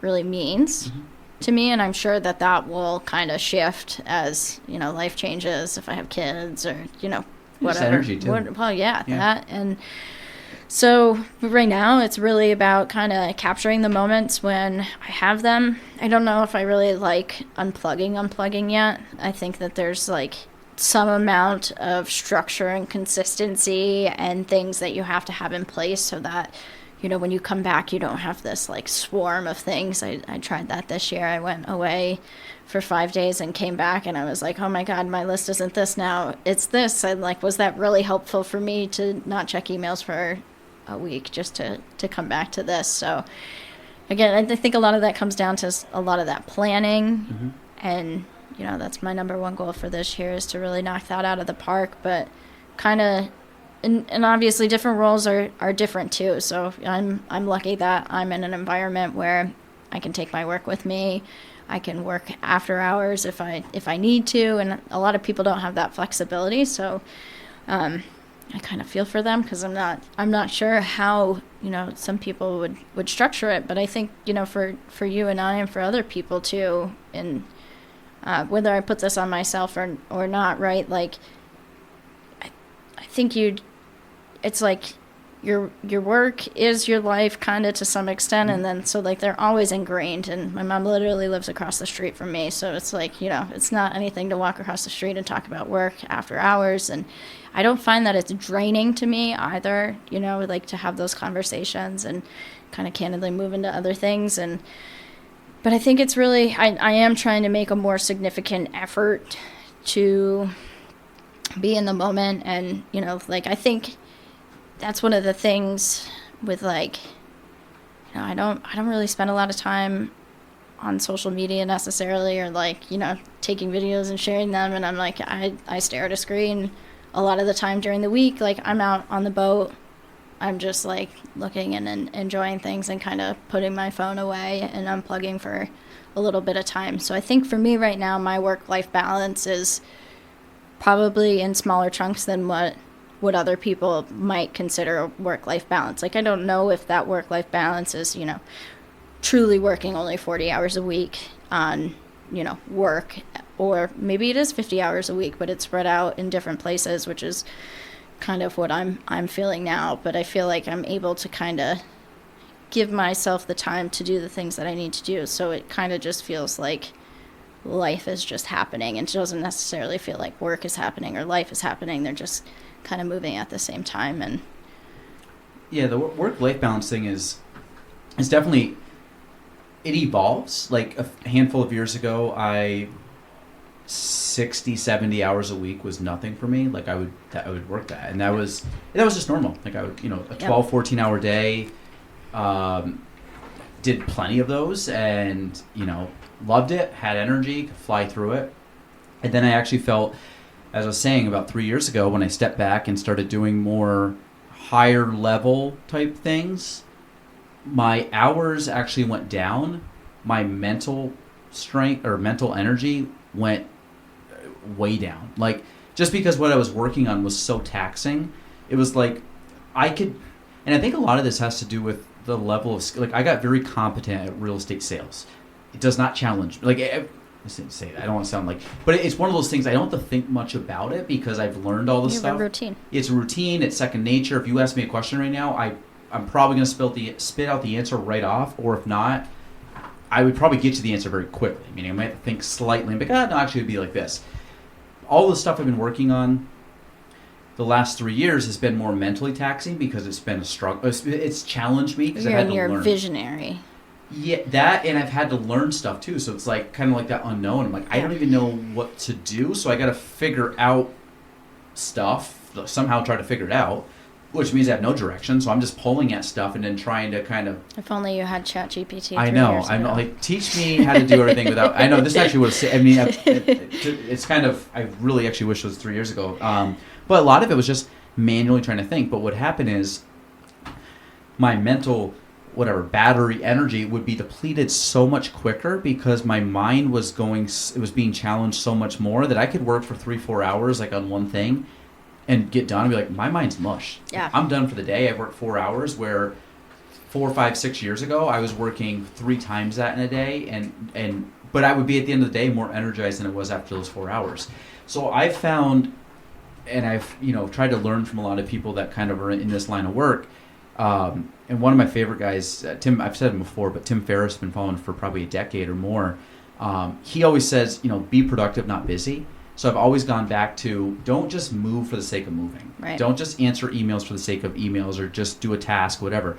Like, have a plan, or at least something you want to get to each day. And, my schedule's I've changed my schedule around, but I really try to tackle one big thing a day, and I try to block off, in a perfect world, 4 hours. I realize, like, things happen. Like today, kids had soccer camp. Like, there was my 4-hour block, which got cut down. Today was nothing. Yesterday got cut down about 2 hours.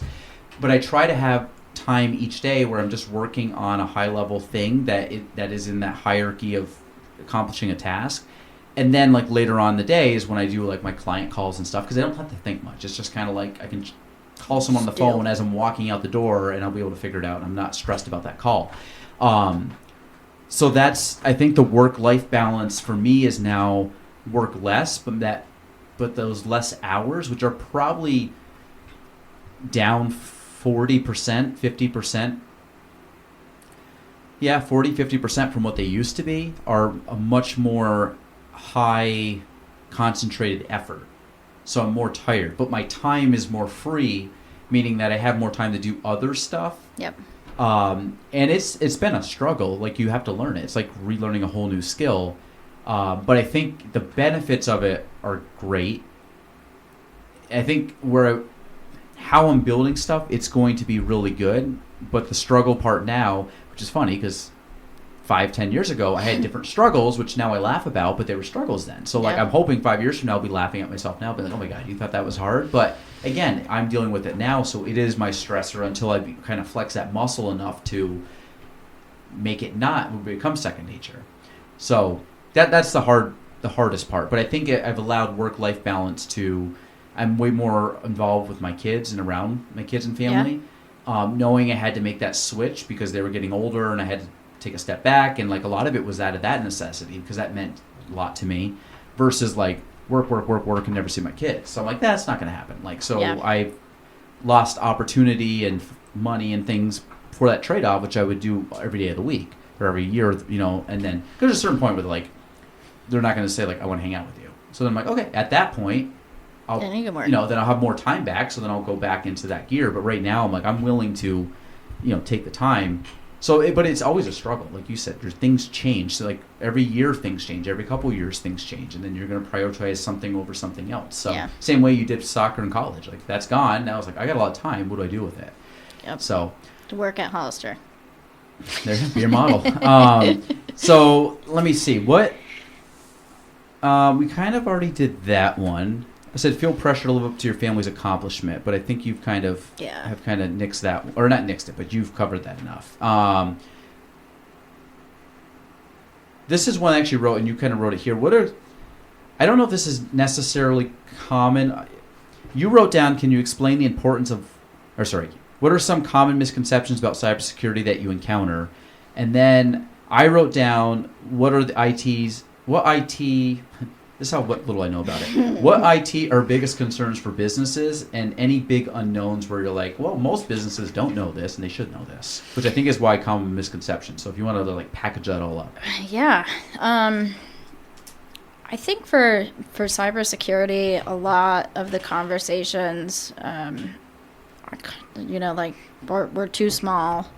Why does anybody want our information? Like, they're not going to get anything from us, or, and I've had a conversation with somebody who's been reached before, and they're like, well, I'm not a bank, and I'm not like, why? They're not going to get me again. And it's like, well, you're 67% more likely actually to get hit again, because 90% of the time, maybe the mindset is the same that you have of, well, they're not going to hit me again because I'm not in banking or I'm not in healthcare.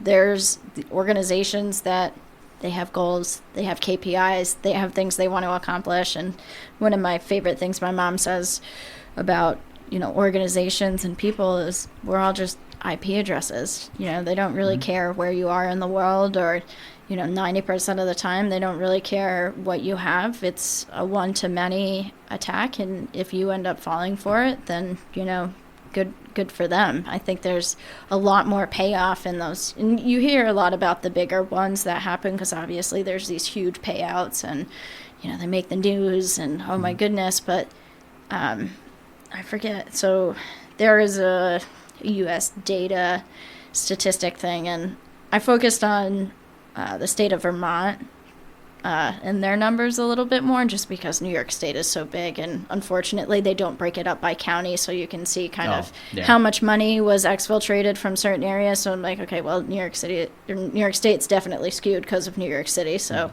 we'll look at the Vermont data. And if you actually look at the different types of attacks and hacks that happen and how much money comes from those, both business and personal, it's a significant amount of money. So I think that culture, that mindset has definitely changed quite a bit in the last 10 years, but I still think that there's quite a bit of that where people don't think that they're necessarily a target for cybersecurity.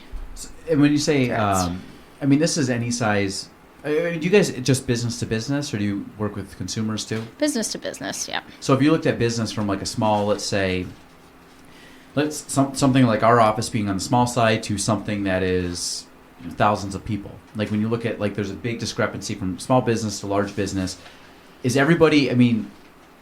What's the difference and what's the similarities between those two?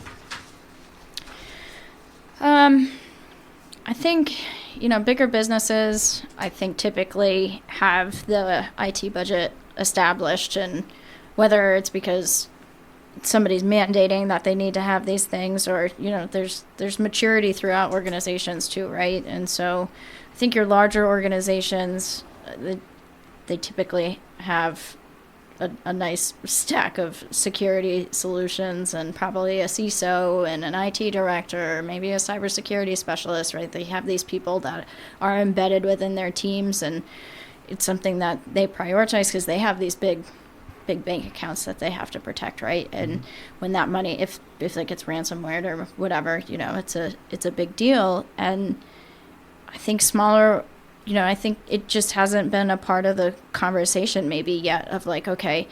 And I think IT often is looked at as a lost cause. It's a sunk cost. You're putting money into it. Are you really ever getting anything out? And I think that's kind of the interesting balance of IT, because there's applications and there's software that can help you automate and do things, faster and with less thought processing and all that stuff. And then you have cybersecurity tools and hardware and solutions and people that you have to watching the alerts and where things are coming from. And hey, there's this bad IP address that's been listed. We have to add it in. And it's just they don't necessarily have the team, the budget, or a lot of it's risk.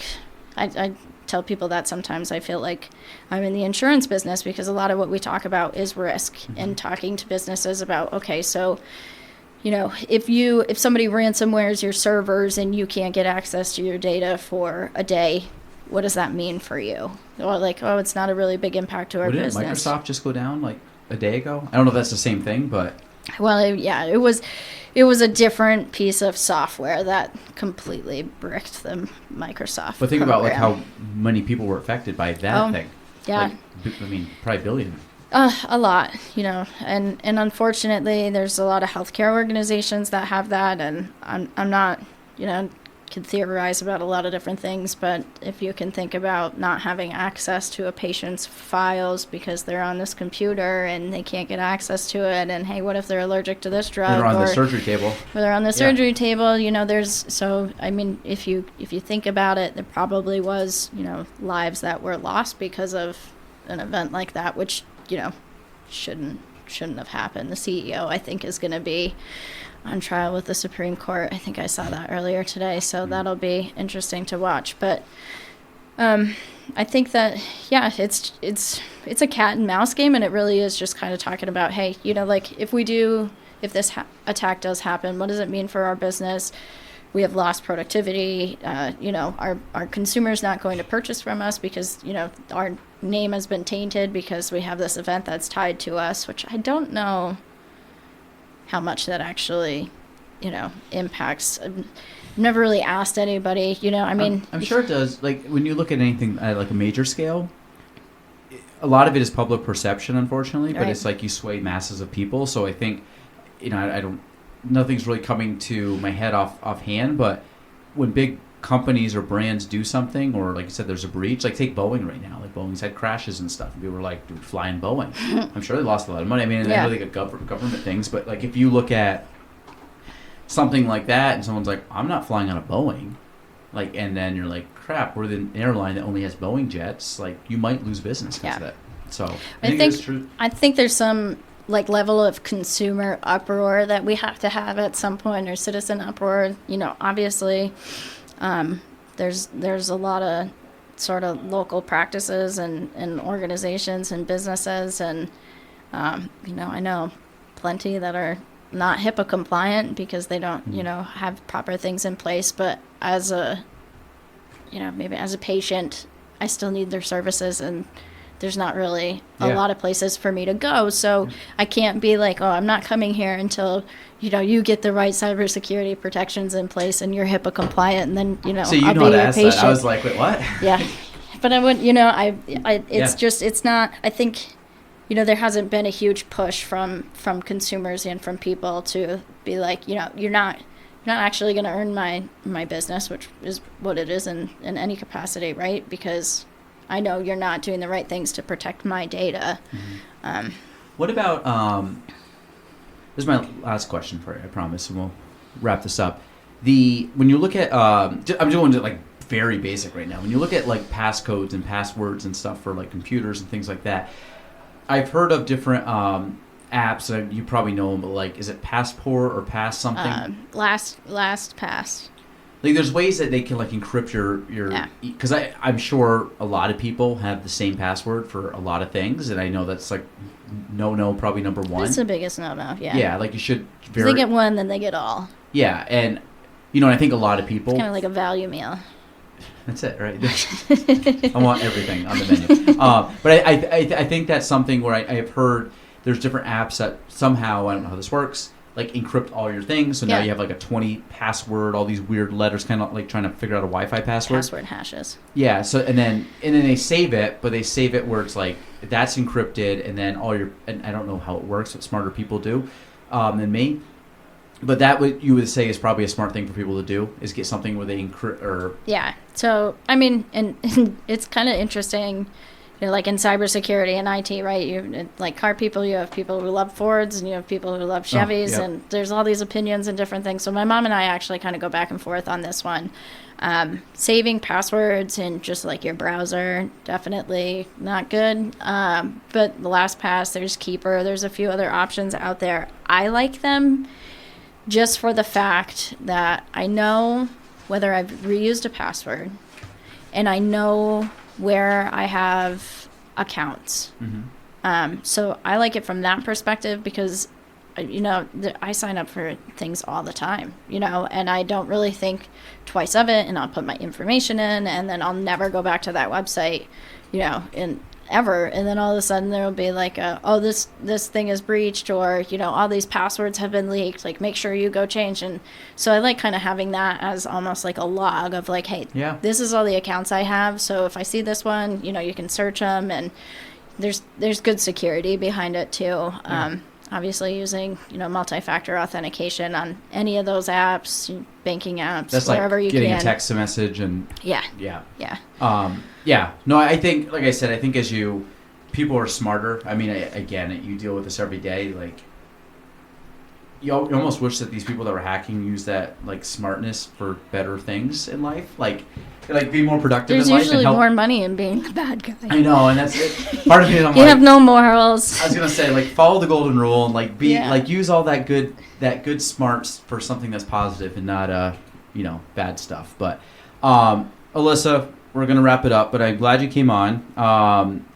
Thank you. Want to give a plug for Twinstate? How people can find you? Yeah, 800-833-8000, twinstate.com. Check us out. If you have any questions, reach out. Let us know. Perfect. All right, we're going to wrap it up there. Episode 270 of The Gale and Trombley Show. We're out. Thank you for listening to The Gale and Trombley Show. Be sure to subscribe, review, and share the episode. You can follow me on all social platforms at Galen Trombley. Thanks for listening.